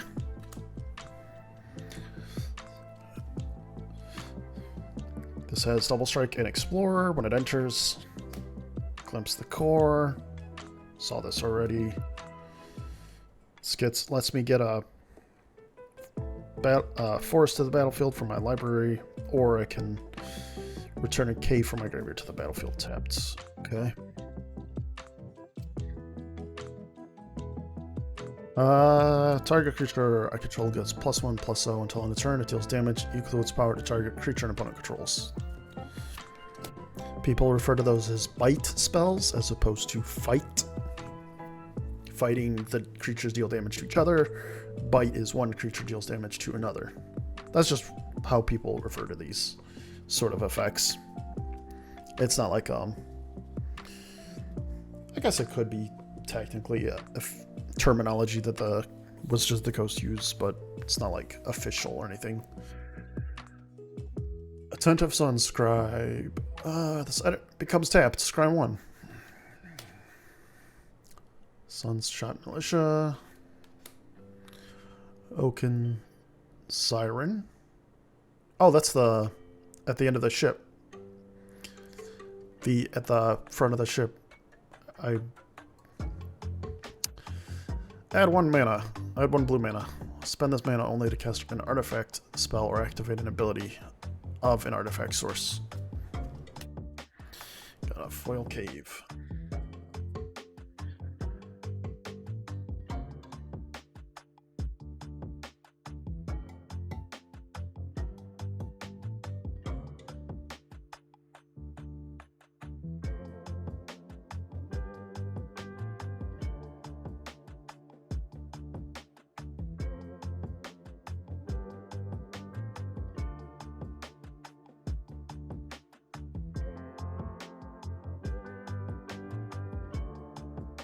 And this person we already saw, Akal Pakal. Oh, here we go. This is a card I was looking to get. This is not from the normal set. This is what they call the special guest, so it's a reprint of an existing card. That is in some way thematically tied to the set in some way. But this is a new art for this card. This is the commander that I use for my cat deck. I was actually going to buy a copy, but I don't have to anymore. I'm gonna set that aside. Orridge Stalactite. Oh, this is also another. Not a special guest, but this is not in the main set. as it were. Pay 1 red mana. Spend this only to cast an instant or sorcery. Okay. Craft with 4 or more red instant and or sorcery cards. And 5 mana. To get... Choose an exiled card used to craft this at random. You may cast that card without paying its mana cost. This is good for a spell deck, which I do have a spell slinging deck that is in red. But it's specific. Okay, red instant or sorcery. Okay. Yeah, that's pretty good. Metzalantli, the Great Door. Tap, draw a card that is card a card. So 3 mana to get this. 4 mana and tap. Transform this. Activate if there are only if there are 4 more permanent types among cards in my graveyard. To get the core. Fathomless Descent. Tap, add X amount of any one color where X is the number of okay, this is 100% going to this deck that I probably gonna try to build. Or I have another deck that this could go in for sure. Although, no, it's absolutely getting has home. I have a home for that card. When this enters the battlefield, it deals 2 damage to any target. So this is kind of like what I was saying earlier. Is like there's a I wasn't originally excited about the set, like when it was first announced, but after having seen a lot of the cards, having seen this like the full set of cards, like what's in it, I was very much interested in it. And I typically buy like cards from every set anyway, but this is definitely a cool set after having seen it. When this enters this battlefield, draw a card. Then I may put a land card from my hand onto the battlefield. If I put a cave onto the battlefield this way, I gain 4 life. Okay, 3 mana for and then lands I control enter the battlefield untapped. So that's useful if you're playing a lot of lands that enter tapped. Like say a cave. Now what that means is like when it enters tapped, it means you can't then tap it to add mana that turn, so you have to wait a turn to use its mana ability. So they're slow. Ixalan's Lorekeeper. Tap, add 1 mana of any color. Spend this mana only to cast a dinosaur spell or activate an ability of a dinosaur source. Probably won't use that. The Calamitous Caven, 3 and a red. Deals X damage to each creature and each planeswalker. Ranks the number of caves I control, plus the number of caves cards in my graveyard.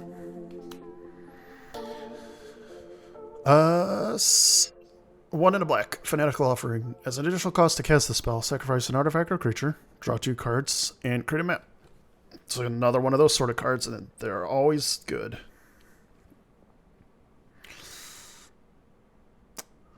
Acolyte of Ecclesats. 2 and a black. Tap, sacrifice another creature or artifact. Each opponent loses 1 life. You gain 1 life. Vito's Inquisitor. Black, sacrifice another creature or artifact. Put a +1/+1 counter on this. It gains menace until end of turn.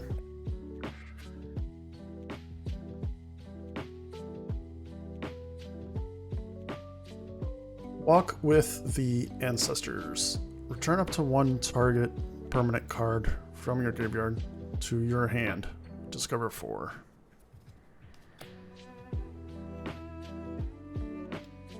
In the Presence of Ages. 2 and a green. Reveal the top 4 cards of your library. You may put a creature card and or land from among them into your hand. The rest on the graveyard. So you're getting up to 2 cards from them. You look at the top 4. You get 2 of the best creature and or lands from among them. So only 2 cards at most. Otherwise, maybe 1. And then you put up to 4 cards in your graveyard, I guess. And then another cave. This is the blue one.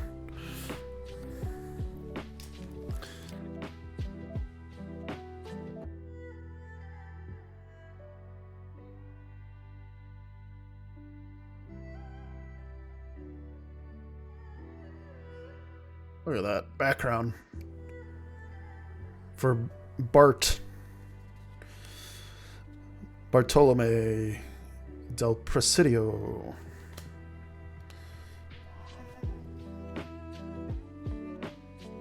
Dinotomaton. 3 in red for a dinosaur gnome. When this enters the battlefield, target creature control gains menace. What is going on with it? Doing something weird with its hands and its mouth. Kite sail larcenist. 2 in a blue. When this enters the battlefield,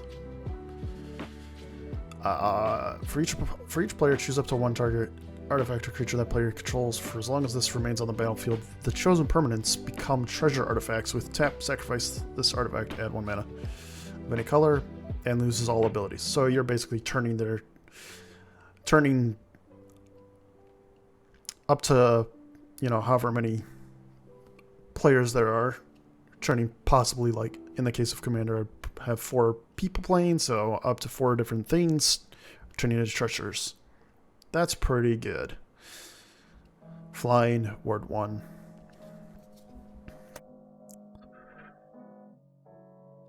Three white, blue. When this enters the battlefield, create a 4/4 white and blue golem. Artifact creature token. Craft with an artifact, and you have to pay 4 white, blue. So 7 total to get. Here we go. Here's that art. Master's Manufactory. Tap, create a 4/4 white and blue golem artifact token. Activate only if this or another artifact enters the battlefield under my control this turn.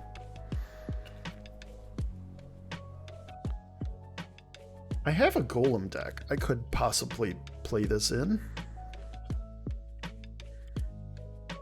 2 mana for contested game ball. Whenever you're dealt combat damage, the attacking player gains control of this and untaps it. 2 mana tap, draw a card, and put a point counter on this. Then if it has 5 or more point counters on it, sacrifice it and create a treasure. Just 1? Huh. 2 mana and draw a card. 2 mana, tap, draw a card. And then if there's 5 or more counters on it, I make a treasure. Not great. Mischievous Pup. Flash. When this enters the battlefield, return up to 1 target permanent you control to its owner's hand. Market Gnome. When this dies, gain 1 life, draw a card. And when this is exiled from the battlefield while I'm activating a craft ability, I gain 1 life and draw a card. Scampering Surveyor. Such as battlefield, search your library for a basic land card or cave, put on the battlefield tapped. Mephitic Draw. When the center of the battlefield or is put into a graveyard from the battlefield to draw a card and lose 1 life. Okay.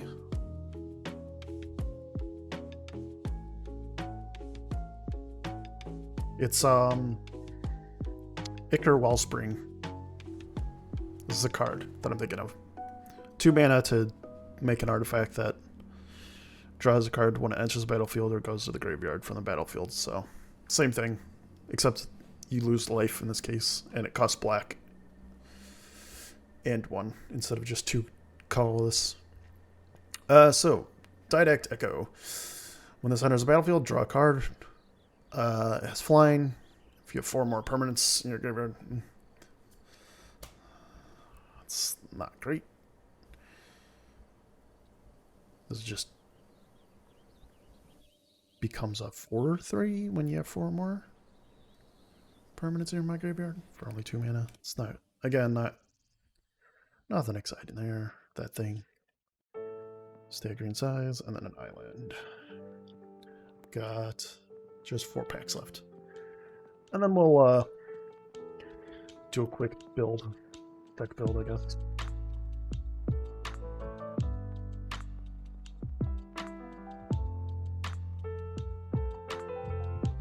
I think I'm gonna have to take a nap after this.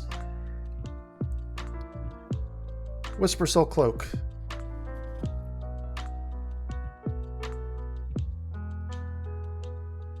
Fortifying provisions. Creatures you control get plus O. This is from an old set.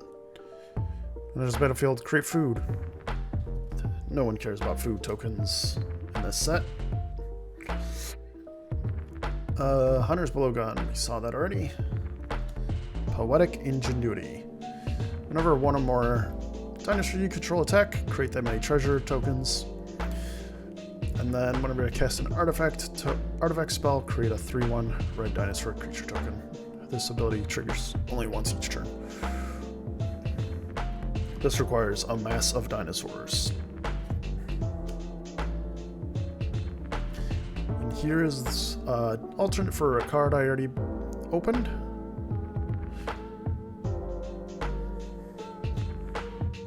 Bat Colony. Have not seen this. When this enters the battlefield, create a 1/1 black bat creature token with flying for each mana from a cave spent to cast it. So if you spent no mana from a cave, you get 0 bats. So not great. Whenever a cave enters the battlefield under your control, put a +1/+1 counter on target creature you control. That's very much a bat payoff thing, or a cave payoff for. So you only want to play cave. You want to play a lot of caves for that. This spell costs 1 less to cast for each cave you control and each cave card in your graveyard. Getting some cave stuff here. Defossilize. Turn target creature card from your graveyard to the battlefield. That creature explores, then it explores again. 5 mana to do that. It's okay. Pirate Hat. 2 mana. Equipped creature gets +1/+1 and has whenever this creature attacks, draw a card, then discard a card. You can equip a pirate for 1 mana or everything else for 2 mana. Waylaying Pirates. When this enters the battlefield, if you control an artifact, tap target artifact or creature an opponent controls and put a stun counter on it.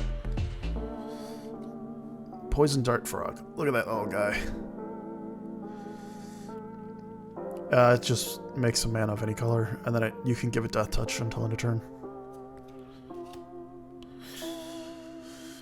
When this enters the battlefield, create a 3/3 dinosaur, and then you can forest cycle. Forest cycling means you discard it, you pay that cost, you discard it, you search your library for a forest and put it in your hand. Another one of those guys, and then another one of these caves that puts counters on things.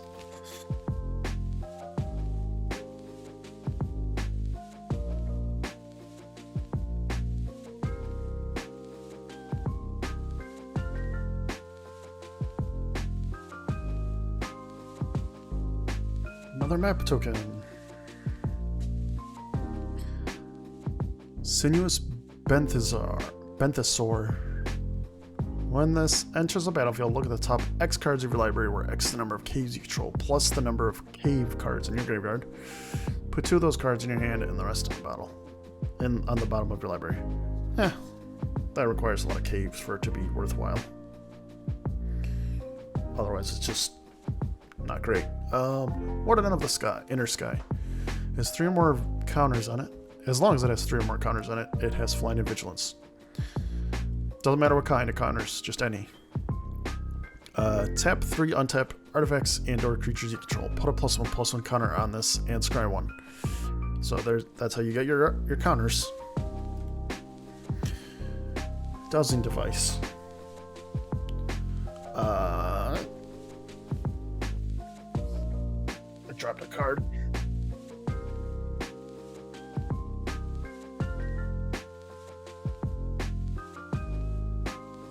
Dowsing device. Whenever dowsing device or another artifact enters the battlefield under your control, up to one target creature you control gets +1/+0. Gains haste until end of turn. So anytime this enters the battlefield or another artifact,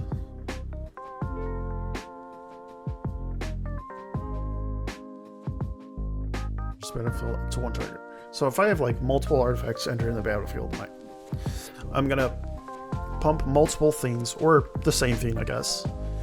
Give them haste, and then if I control, then I transform this if I have 4 or more artifacts. Notably, the transforming requires the other things to happen as well, so you can't just do it any time. 3 mana, tips for red. 3 mana, so 2 in a red. Tap, untap, until end of turn, target creature gains haste and gets +X/+0, where X is the number of artifacts you control. Activate only as a sorcery. I've got a deck for this. I totally have a deck for that. This guy again. Scytheclaw Raptor. This card again. It's the Punisher card that I was talking about earlier, but a different art. Deals damage to your opponent if they cast a spell when it's not their turn. Belligerent Yearling. 1 and a red for 3/2 trample. It's already pretty good. And then whenever another dinosaur enters the battlefield under your control, you may have this guy's base power become equal to that creature's base power until end of turn. Yeah, this is just pretty good for a 2 mana card. 2 mana creature.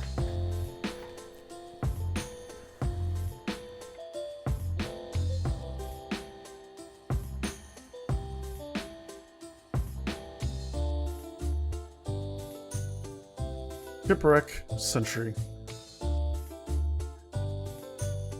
Enters the battle. As long as an artifact enters the battlefield and you control this turn, this can't attack as though it didn't have Defender. So Defender means you can't attack. Pretty simple. Like, it's just what it means. They can't attack. 2 mana, 3/3 otherwise. Nothing great. Brackish Splendor. 2 mana, return target creature to its owner's hand. If it was tapped, I create a map. Pretty standard rate, but also I get a map, so not bad actually. Dead Weight. This is a reprint of an older card. Just decent in like standard set format. Relic's Roar. Until end of turn, target artifact or creature becomes a dinosaur artifact creature with base power and toughness 4/3, in addition to its other types. Oh, 1 mana. That's not bad. Make a thing bigger for a turn. Swamp Cycling. Okay. On this battlefield, target creature you control gets +2/+0 and gains indestructible on its end of turn. There's a Blue Cave. Mischievous Pup.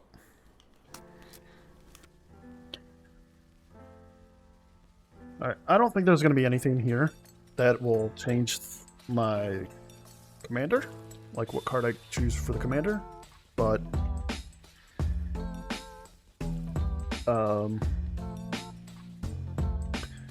dinosaur. We'll see what else we can get that'll help us build. Queen's Bay Paladin. Whenever this enters the battlefield or attacks, return up to 1 target vampire card from my graveyard to the battlefield with a finality counter on it. I lose life equal to its mana value.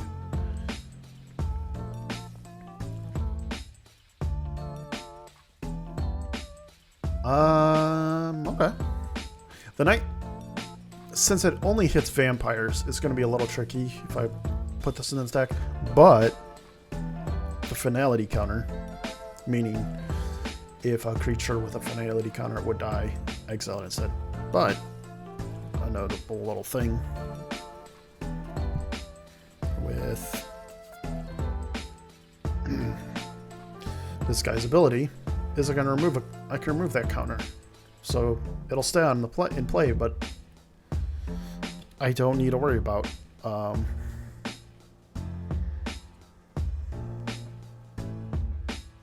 don't need to worry about that limitation of it being exiled when it dies again. So it'll work there. The problem is I just need to have vampires to return for this to be worthwhile. When this enters the battlefield, each opponent sacrifices a creature. And this crafts into, right, that thing. The thing I probably will not play. Exile up to 4 target. I mean, I'll play it if I need to. Sacrifice this. Exile up to 4 target cards from a single graveyard. When this dies, I may pay 4 mana if I do discover 4. Just a guy. Hey, here's our Minecraft thing. A diamond pickaxe. It's indestructible. Equipped creature gets +1/+1 enhanced. Whenever this creature attacks, create a treasure. And then it equips for 2. Careening Minecart. Speaking of Minecraft, more Minecraft. Whenever Careening Minecart attacks, create a treasure. It's just a vehicle. Get in, boys. We're going Minecrafting in this minecart. Unlucky drop. Target artifact or creature's owner puts it on top of or bottom of the library. Notably, the owner of that card puts it, decides whether they put it on the top or the bottom. So they get to choose if they want to put it on the bottom or the top. If it's something they care about, if it's a card they care about, they'll probably want it on top. But, you know. Acrobatic Leap. Target creature gets +1/+3 and gains flying until end of turn. Untap it. That's what we call those.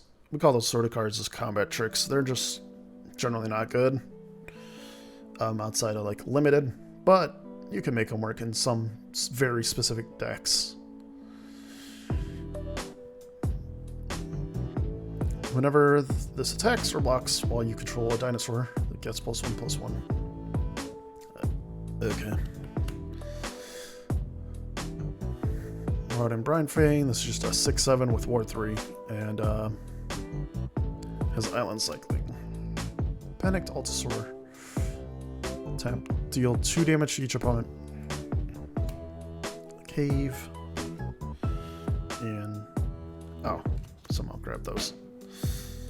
And one of the cards I just happened to open recently. Alright, last pack. I doubt this is going to change anything, but anything cool still.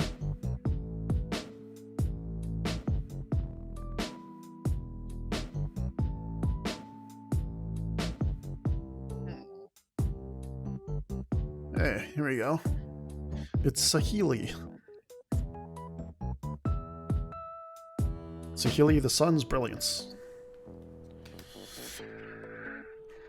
Map token. Watley's Final Strike. This is the Bite spell, as it were. Deeproot Pilgrimage. This is a good card for merfolks. Whenever one or more non-token merfolk you control becomes tapped, you make a 1/1 blue merfolk creature token with hexproof. There's ways to make infinitely tap and untap your creatures to like just keep making guys. So yeah, it's a good card. Clay-fired bricks. When this enters the battlefield, search your library for basic planes, reveal it, put it in your hand, then shuffle, you gain 2 life.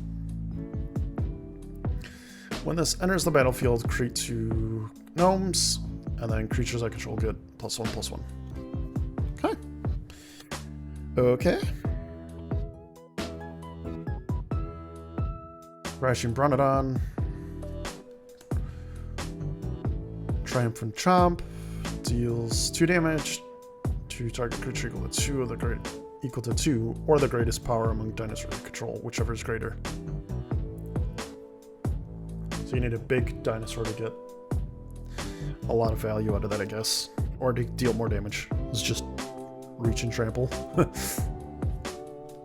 For 4/5 for 4 mana. What do we got? When this dies, scry 1 and create a treasure. Okay. That is what is this? Human pirate. Soaring Sandwing. Enters the battlefield that gain 3 life. Armored Kincaller. Enters the battlefield, I may reveal a dinosaur card from my hand if I do. Or if I control another dinosaur, I gain 3 life. Cavern Stomper. When this enters the battlefield, scry 2. Can't be blocked by a creature's power 2 or less.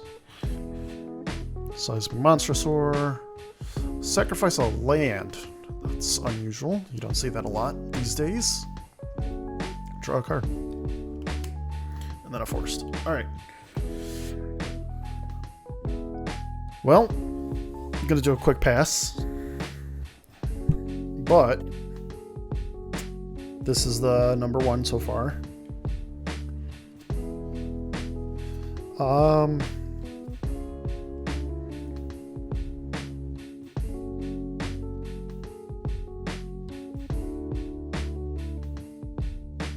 This I could include, but I don't think I'm gonna.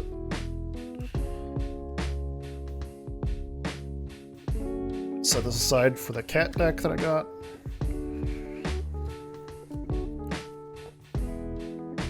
Really, it's just that it was like these two. This guy and this guy. Everything else is kind of like fine, but not calling to me. Especially since there are 3 colors, and having more colors helps with building a deck with such a limited pool of cards. Alright, so I'm going to go through. First things first. Set these aside. We don't need these. Or these. Because we're not going to be using them. We're not going to be using white or red for this deck. So... or any of these, for that matter. Because none of them are white, or fit exactly into the colors. Alright, so move that up here. Move these tokens aside. Somewhere. Desk is getting a little crowded.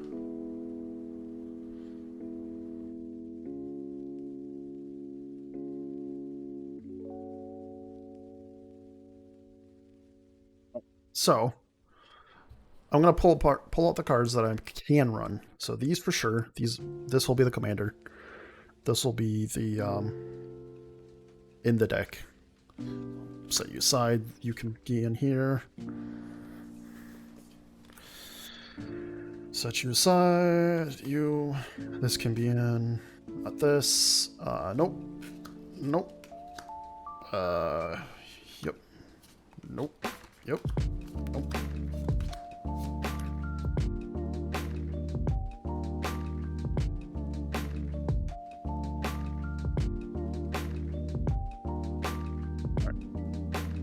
All right. Now, so I can't have duplicates. So this is that. Put this ancient one in. I already have an ancient one. Put this guy in. This guy. This guy. Put this version of this guy. Put this in. I'll put a blue in, and then that is, yep, the same card. All right. So that makes that a little easier.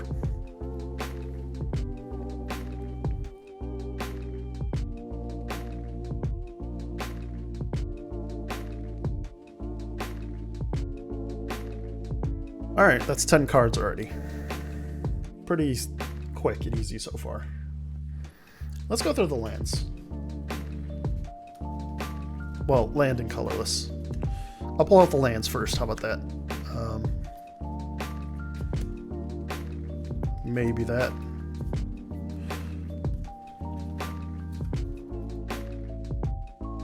This is definitely going in, right? Is this the one I'm thinking of? Yeah. It's going in. This can't.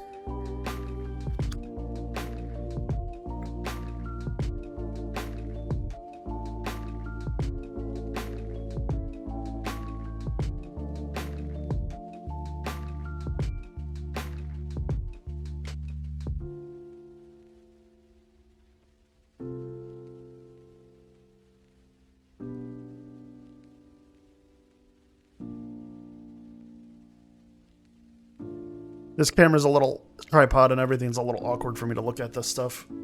So I'm just gonna lean back and do it. Can't do that.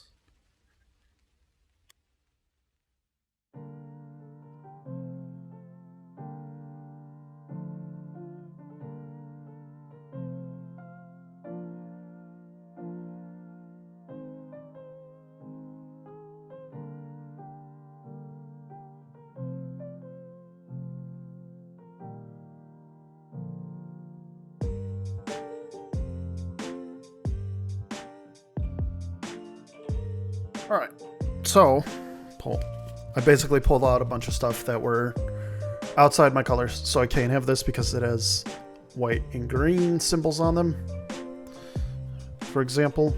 So, same with all these. Actually, this could be in there. That could be in there, whatever. Yeah. Set that aside. So I'm just going to include everything that I can.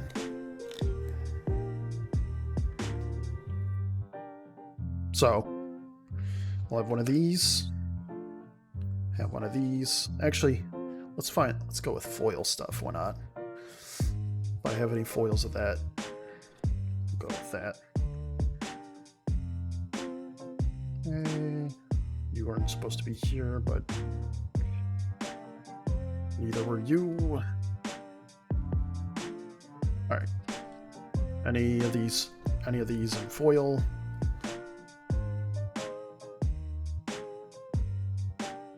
Looks like no. We got the blue one in foil. What about green?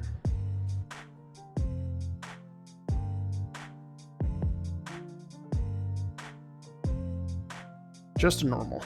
Alright. We'll have one of these guys.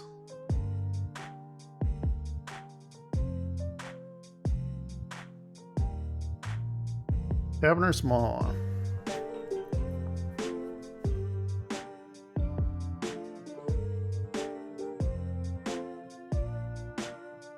What's that one? Captivating Cave. Okay. So we can't have another one of those.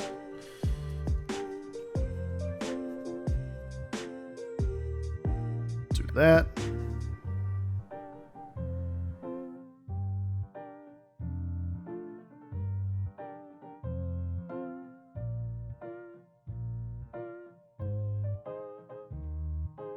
This one we can. Sunken Citadel.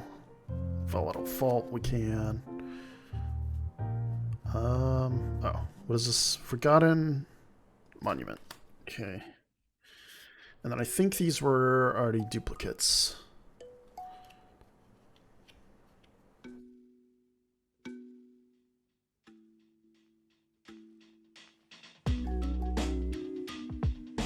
Yep. These are all duplicates.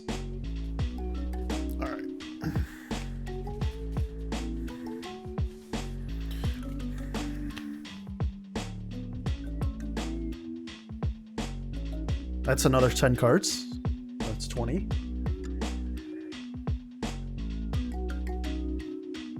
Fortunately, like, there's no limit on number of basic lands. So there's no one per basic land.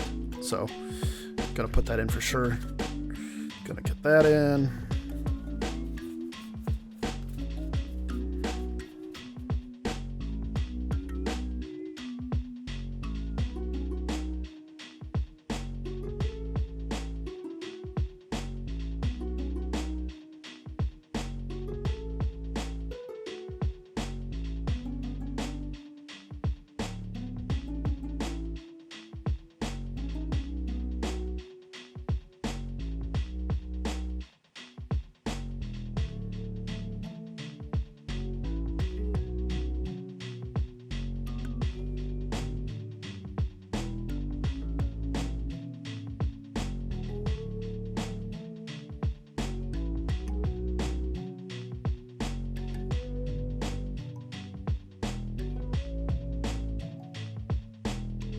It's so hard to choose cards because these aren't exactly great.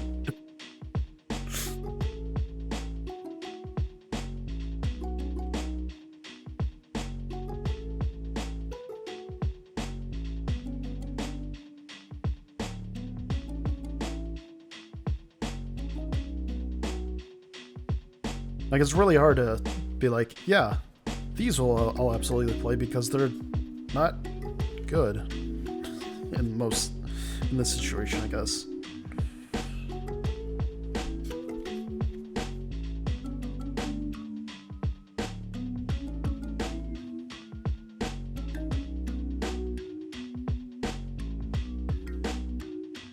So what I'll do is I'll pull everything that I think is playable or potentially playable, and then I'll start making cuts afterwards to that. All right, let's go with black first, because that's an easy one to do, I think. Maybe. We'll see. So this probably, because it works with the sacrifice ability. That's... I think I'll include that for now. Put that in. Put that in.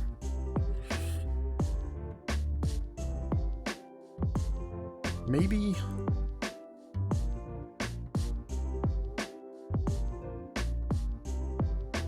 It's really hard to find decent cards. That for sure. That's just card draw.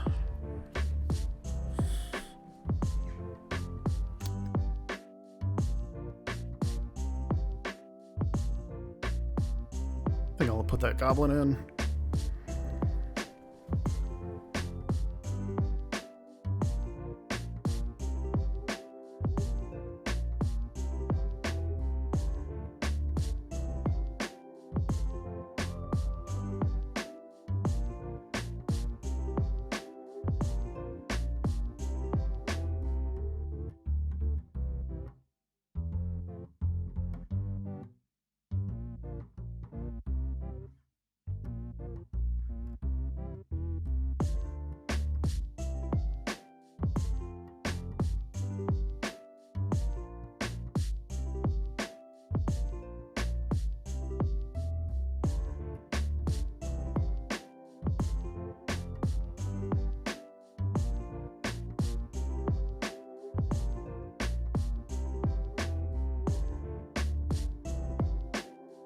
So there's a lot of stuff here, but like, we'll see.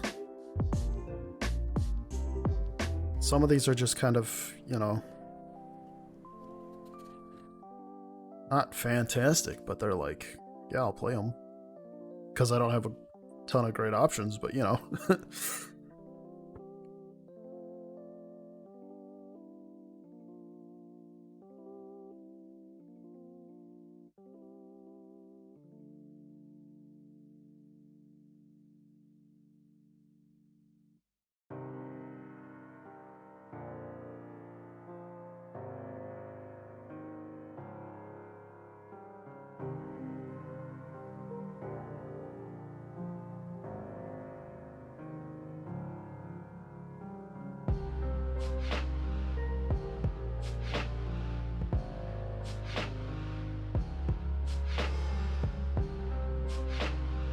Did I have one of these in here? Oh, We'll double check for duplicates afterwards, just in case.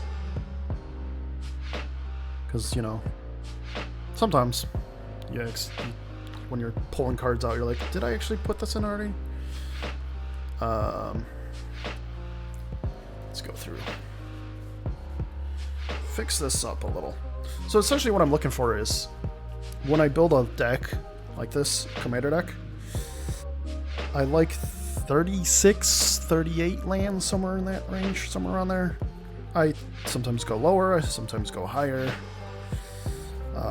Kind of depends on what kind of deck I'm building.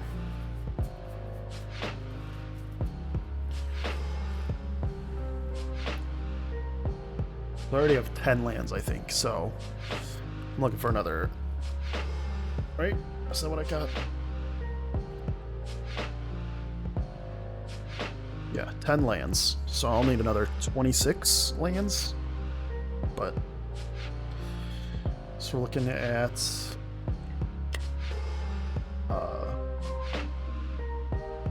I'm at 46 cards total, I think, right now. So 10 plus the 36. So 46 already. Now, well, that one for sure. That one, that one, that one. Yeah.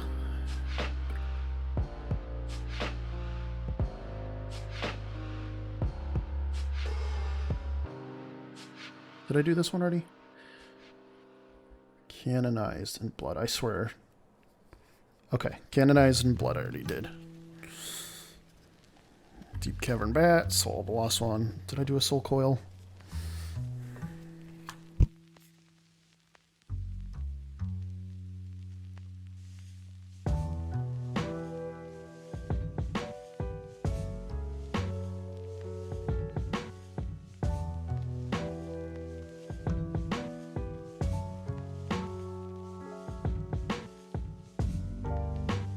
Okay.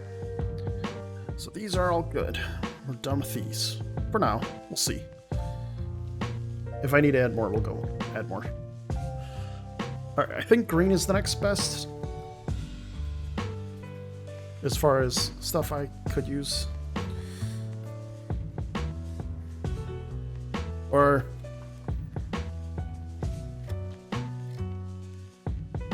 eh, whatever. Doesn't matter the order. We'll pull out cards I think are playable, and then we'll cut back if I need to. Or add more. We'll see.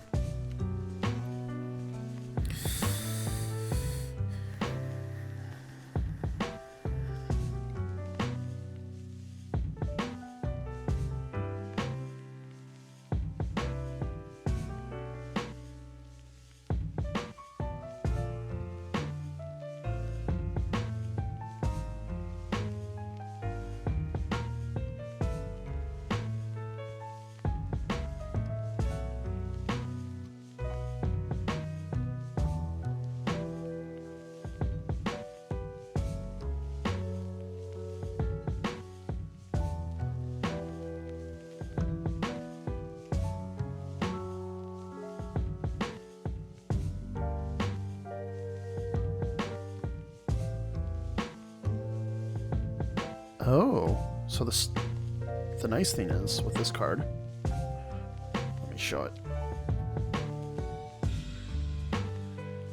This is that 3 mana 6/6 that when it attacks, if I don't control another dinosaur, I put a stun counter on it. But I can just remove the stun counter with my commander. That's some synergy right there.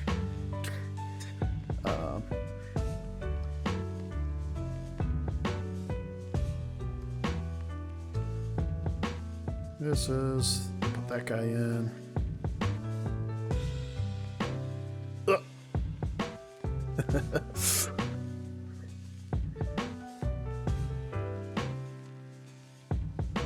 Right, that card. Drawing right for sure.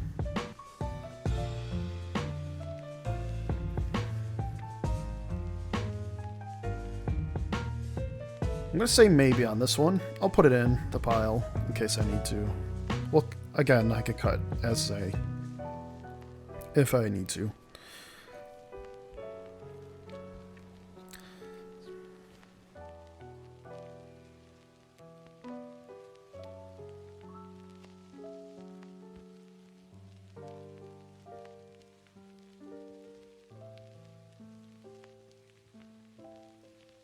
I think this is worth doing, because it gives me cards to move counters onto. This is probably cool. We'll see. Earthshaker died more naturally. If I explore... I don't know how much exploring I'm going to do, but we'll see.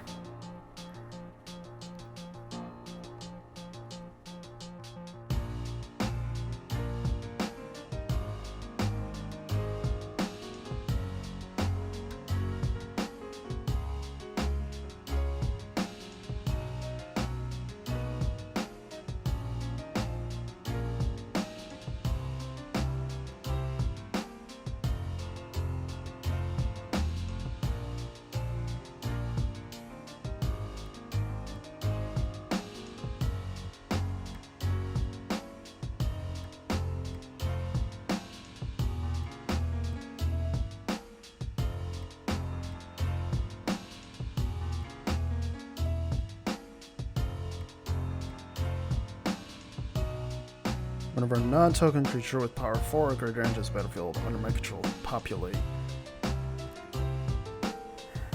4 or greater. I don't know if I have a... I mean, I'll have some. We'll see if I can make use of that.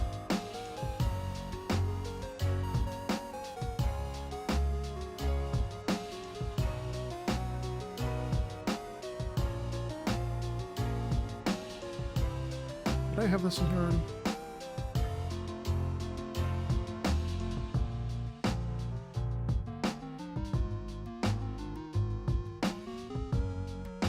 We'll say I didn't.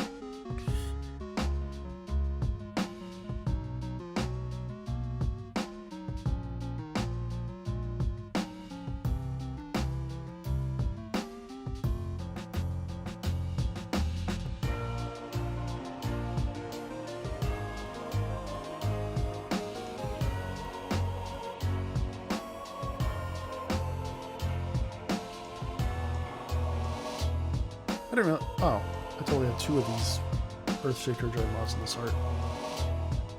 Put that foil in, we'll pull the other one in a second.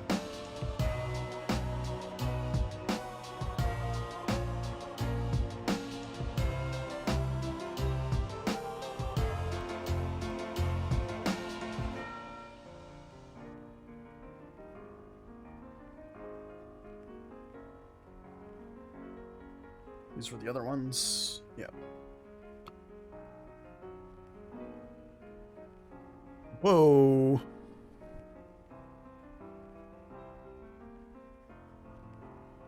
What is going on with this OBS? Oh, looks normal on stream. Weird. I'm gonna try something. I'm getting some weird OBS artifact stuff. It looks fine on the stream, though. Oh, no.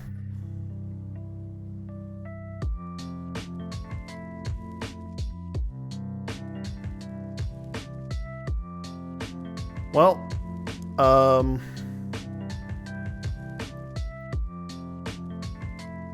I can't really show what's seen on my screen because it looks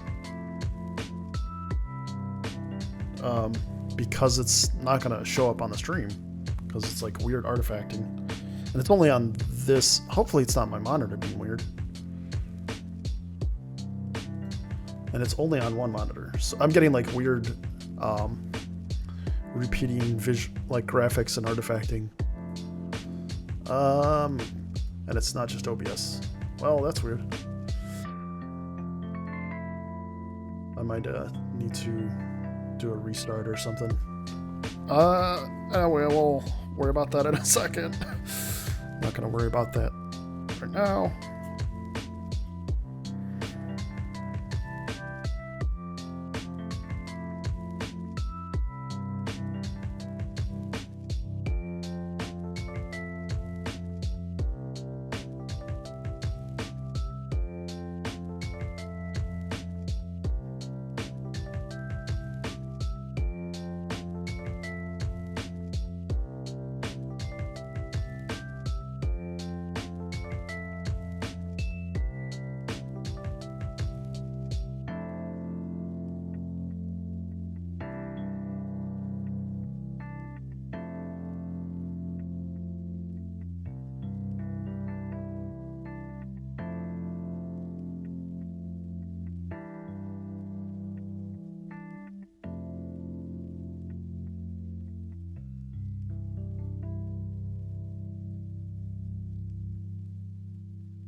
Yeah, I'm not sure what to do about this. I think maybe I'll do a computer restart after, but you know, that's later. For now, let's try to finish this up. Got all the blue that I think I'll play, and as I figured, I got a decent amount of stuff I can use from among these and these. So we're gonna make some cuts from, or I'm gonna count. So I'm looking for, if I go for 36 lands, I'll need 64 non-lands. I've got 10 here that I'm keeping for sure. 10 here. There goes a card.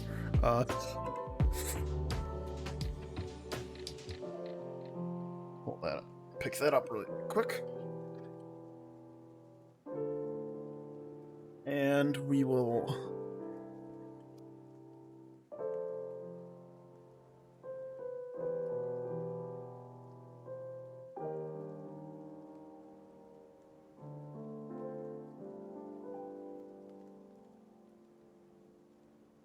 so 64 minus the 10, so we're at 54.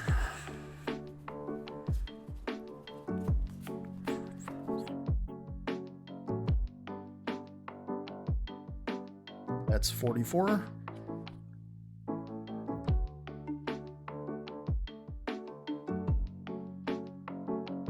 Um, 34.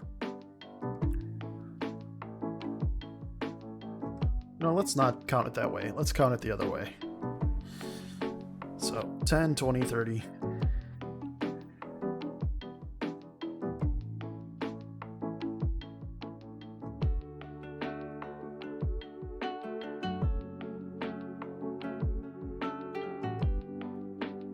$40.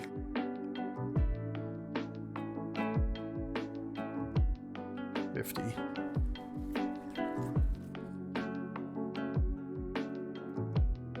$60.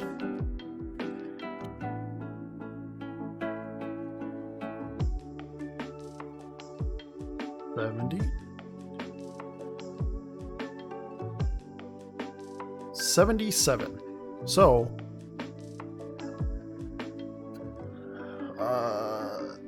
cut 13 cards. I gotta figure out what I want to keep for sure.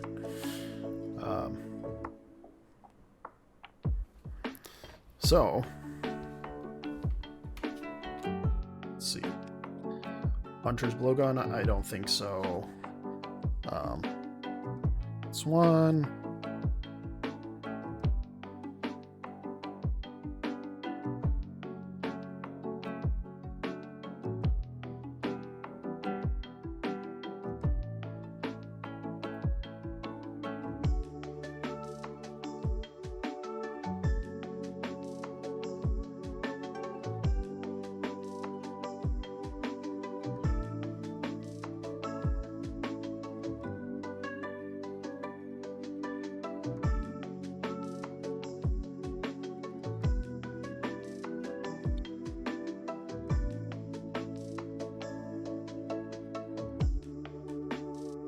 I think these are all fine.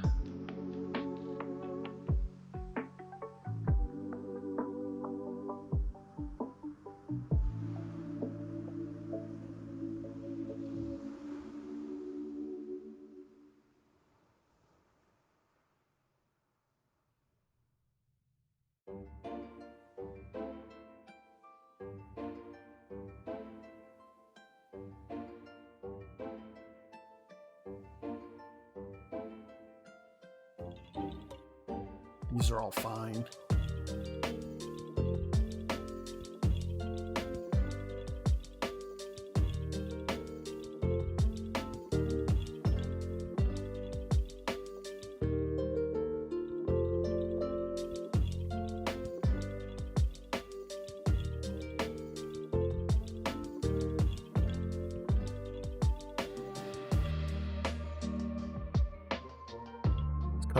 this guy. Relics War.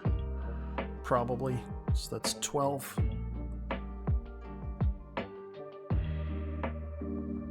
I think I said these ones were fine. We'll see. Yeah, I think these are fine to keep. For now. Make some cuts as we need to.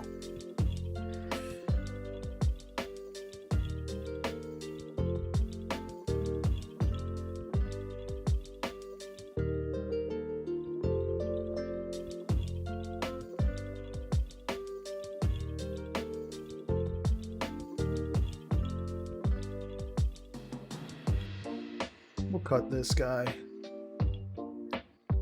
So that's 11.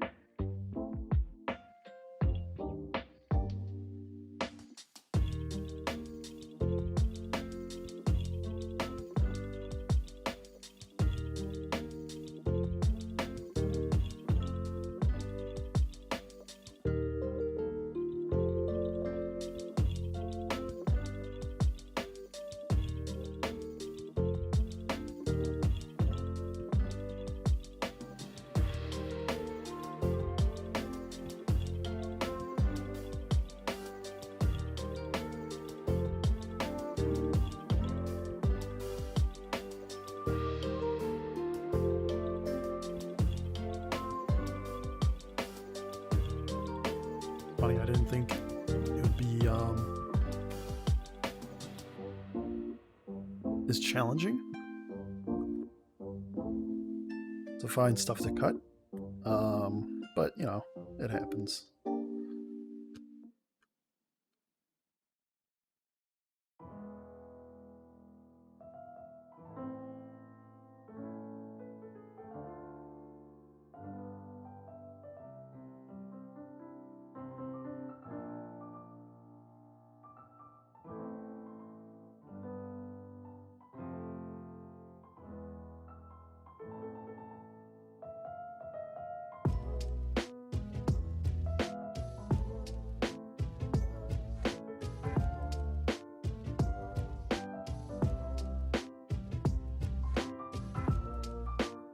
Not this. So why not?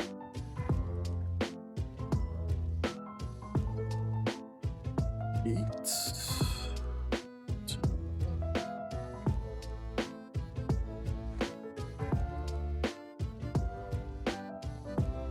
Seven.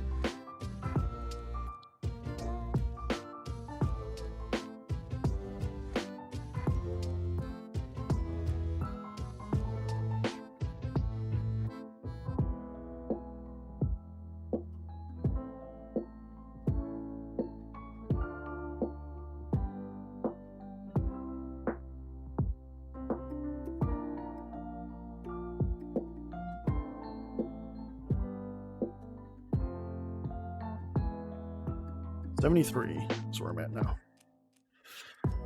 So we need to cut another 7. 70, no, 73 down to 64. 73 down to 9. Yeah. 73 down to 64, so 9. All right, how many dinosaurs do I have?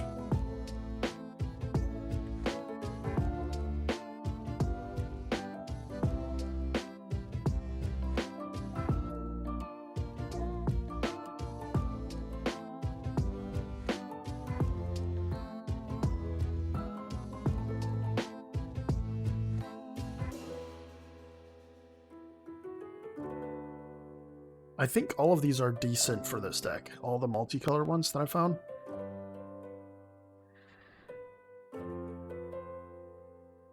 Gotta turn my monitor on and off. Let's see what happens. Nothing.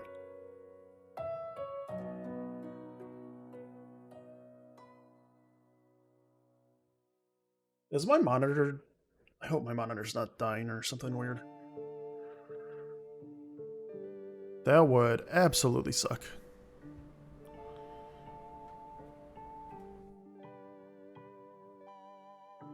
It's like, layering, doing some weird striping stuff.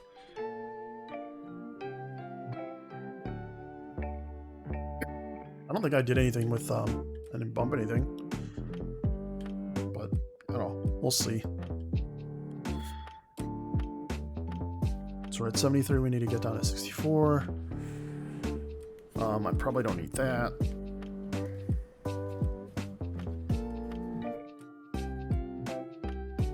Let's cut that.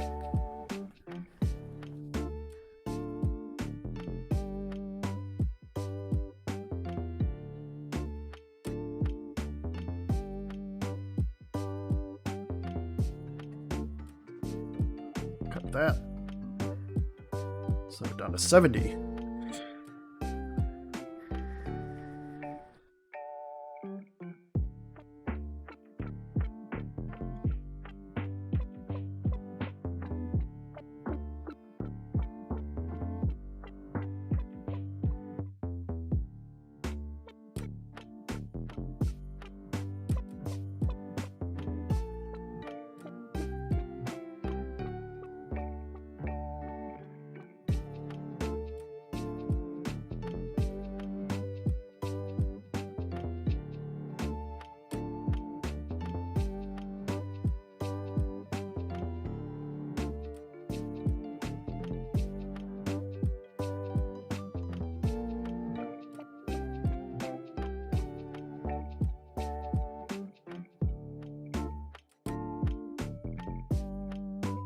$69.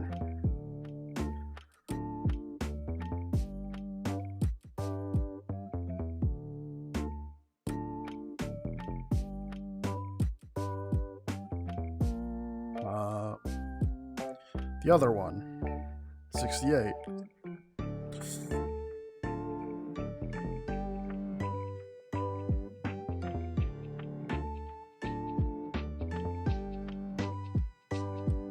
$67.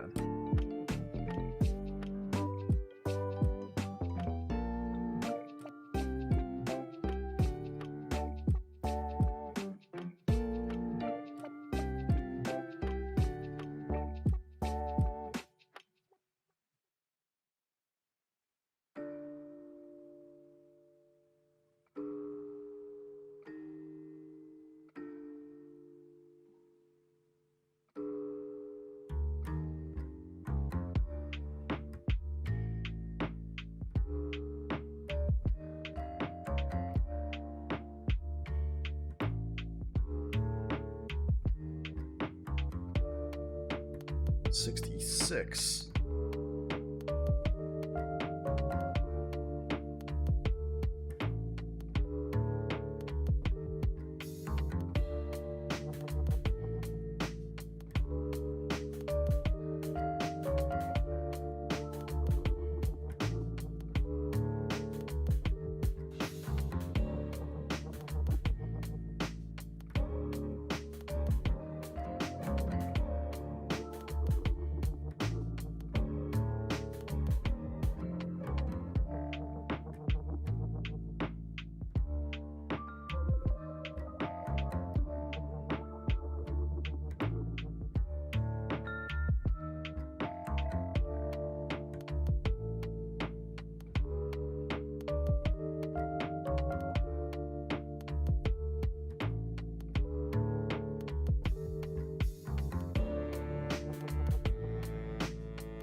Let's do it.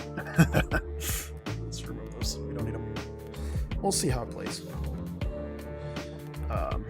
So this is what I got. We'll count it as we get there. Let's count it first, and then we'll go through it. We'll go through it one at a time, but we'll count too. Let's see.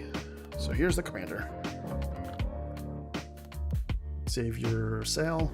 So there's 1, 2, 3, 4, 5, 6, 7, 8, 9, 10, 11, 12, 13, 14, 15, 16, 17, 18, 19, 20, 21, 22, 23,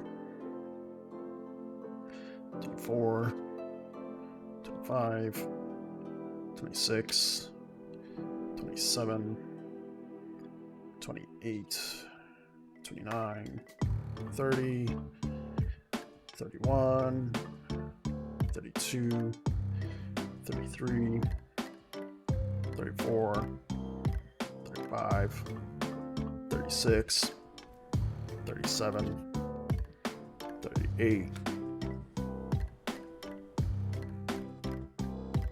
39, 40, 41, 42, 43, 44, 45, 46, 47, 48, 49, 50, 51, 52, 53, 54, 55, 56, 57, 58, 59, 60, 61, 62, 63, and 64. All right, we did it. We made it. 64. Now, that's non-lands. And then we've got 1, 2, 3, 4, 5, 6, 7, 8, 9, 10. So that's 74. 5, 6, 77, 78, 79, 80, 81. 81 cards. I'm just going to get 19 more basics to fill out the rest from my collection. But otherwise, I did it. I made the deck. I'm going to give it a try at some point next time I play with friends. We'll see how it does. I'll try to keep it as is for a little bit, and then maybe do some tinkering at some point later on.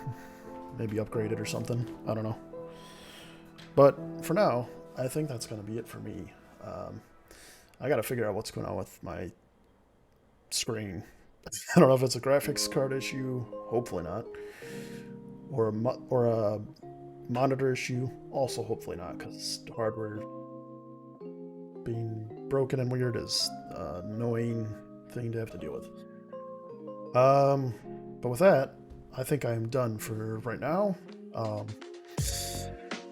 We'll see if I end up streaming later. If we end up streaming later today with Jeff. Maybe tomorrow. We'll see. See what happens. And with that, I will see y'all later. Bye-bye.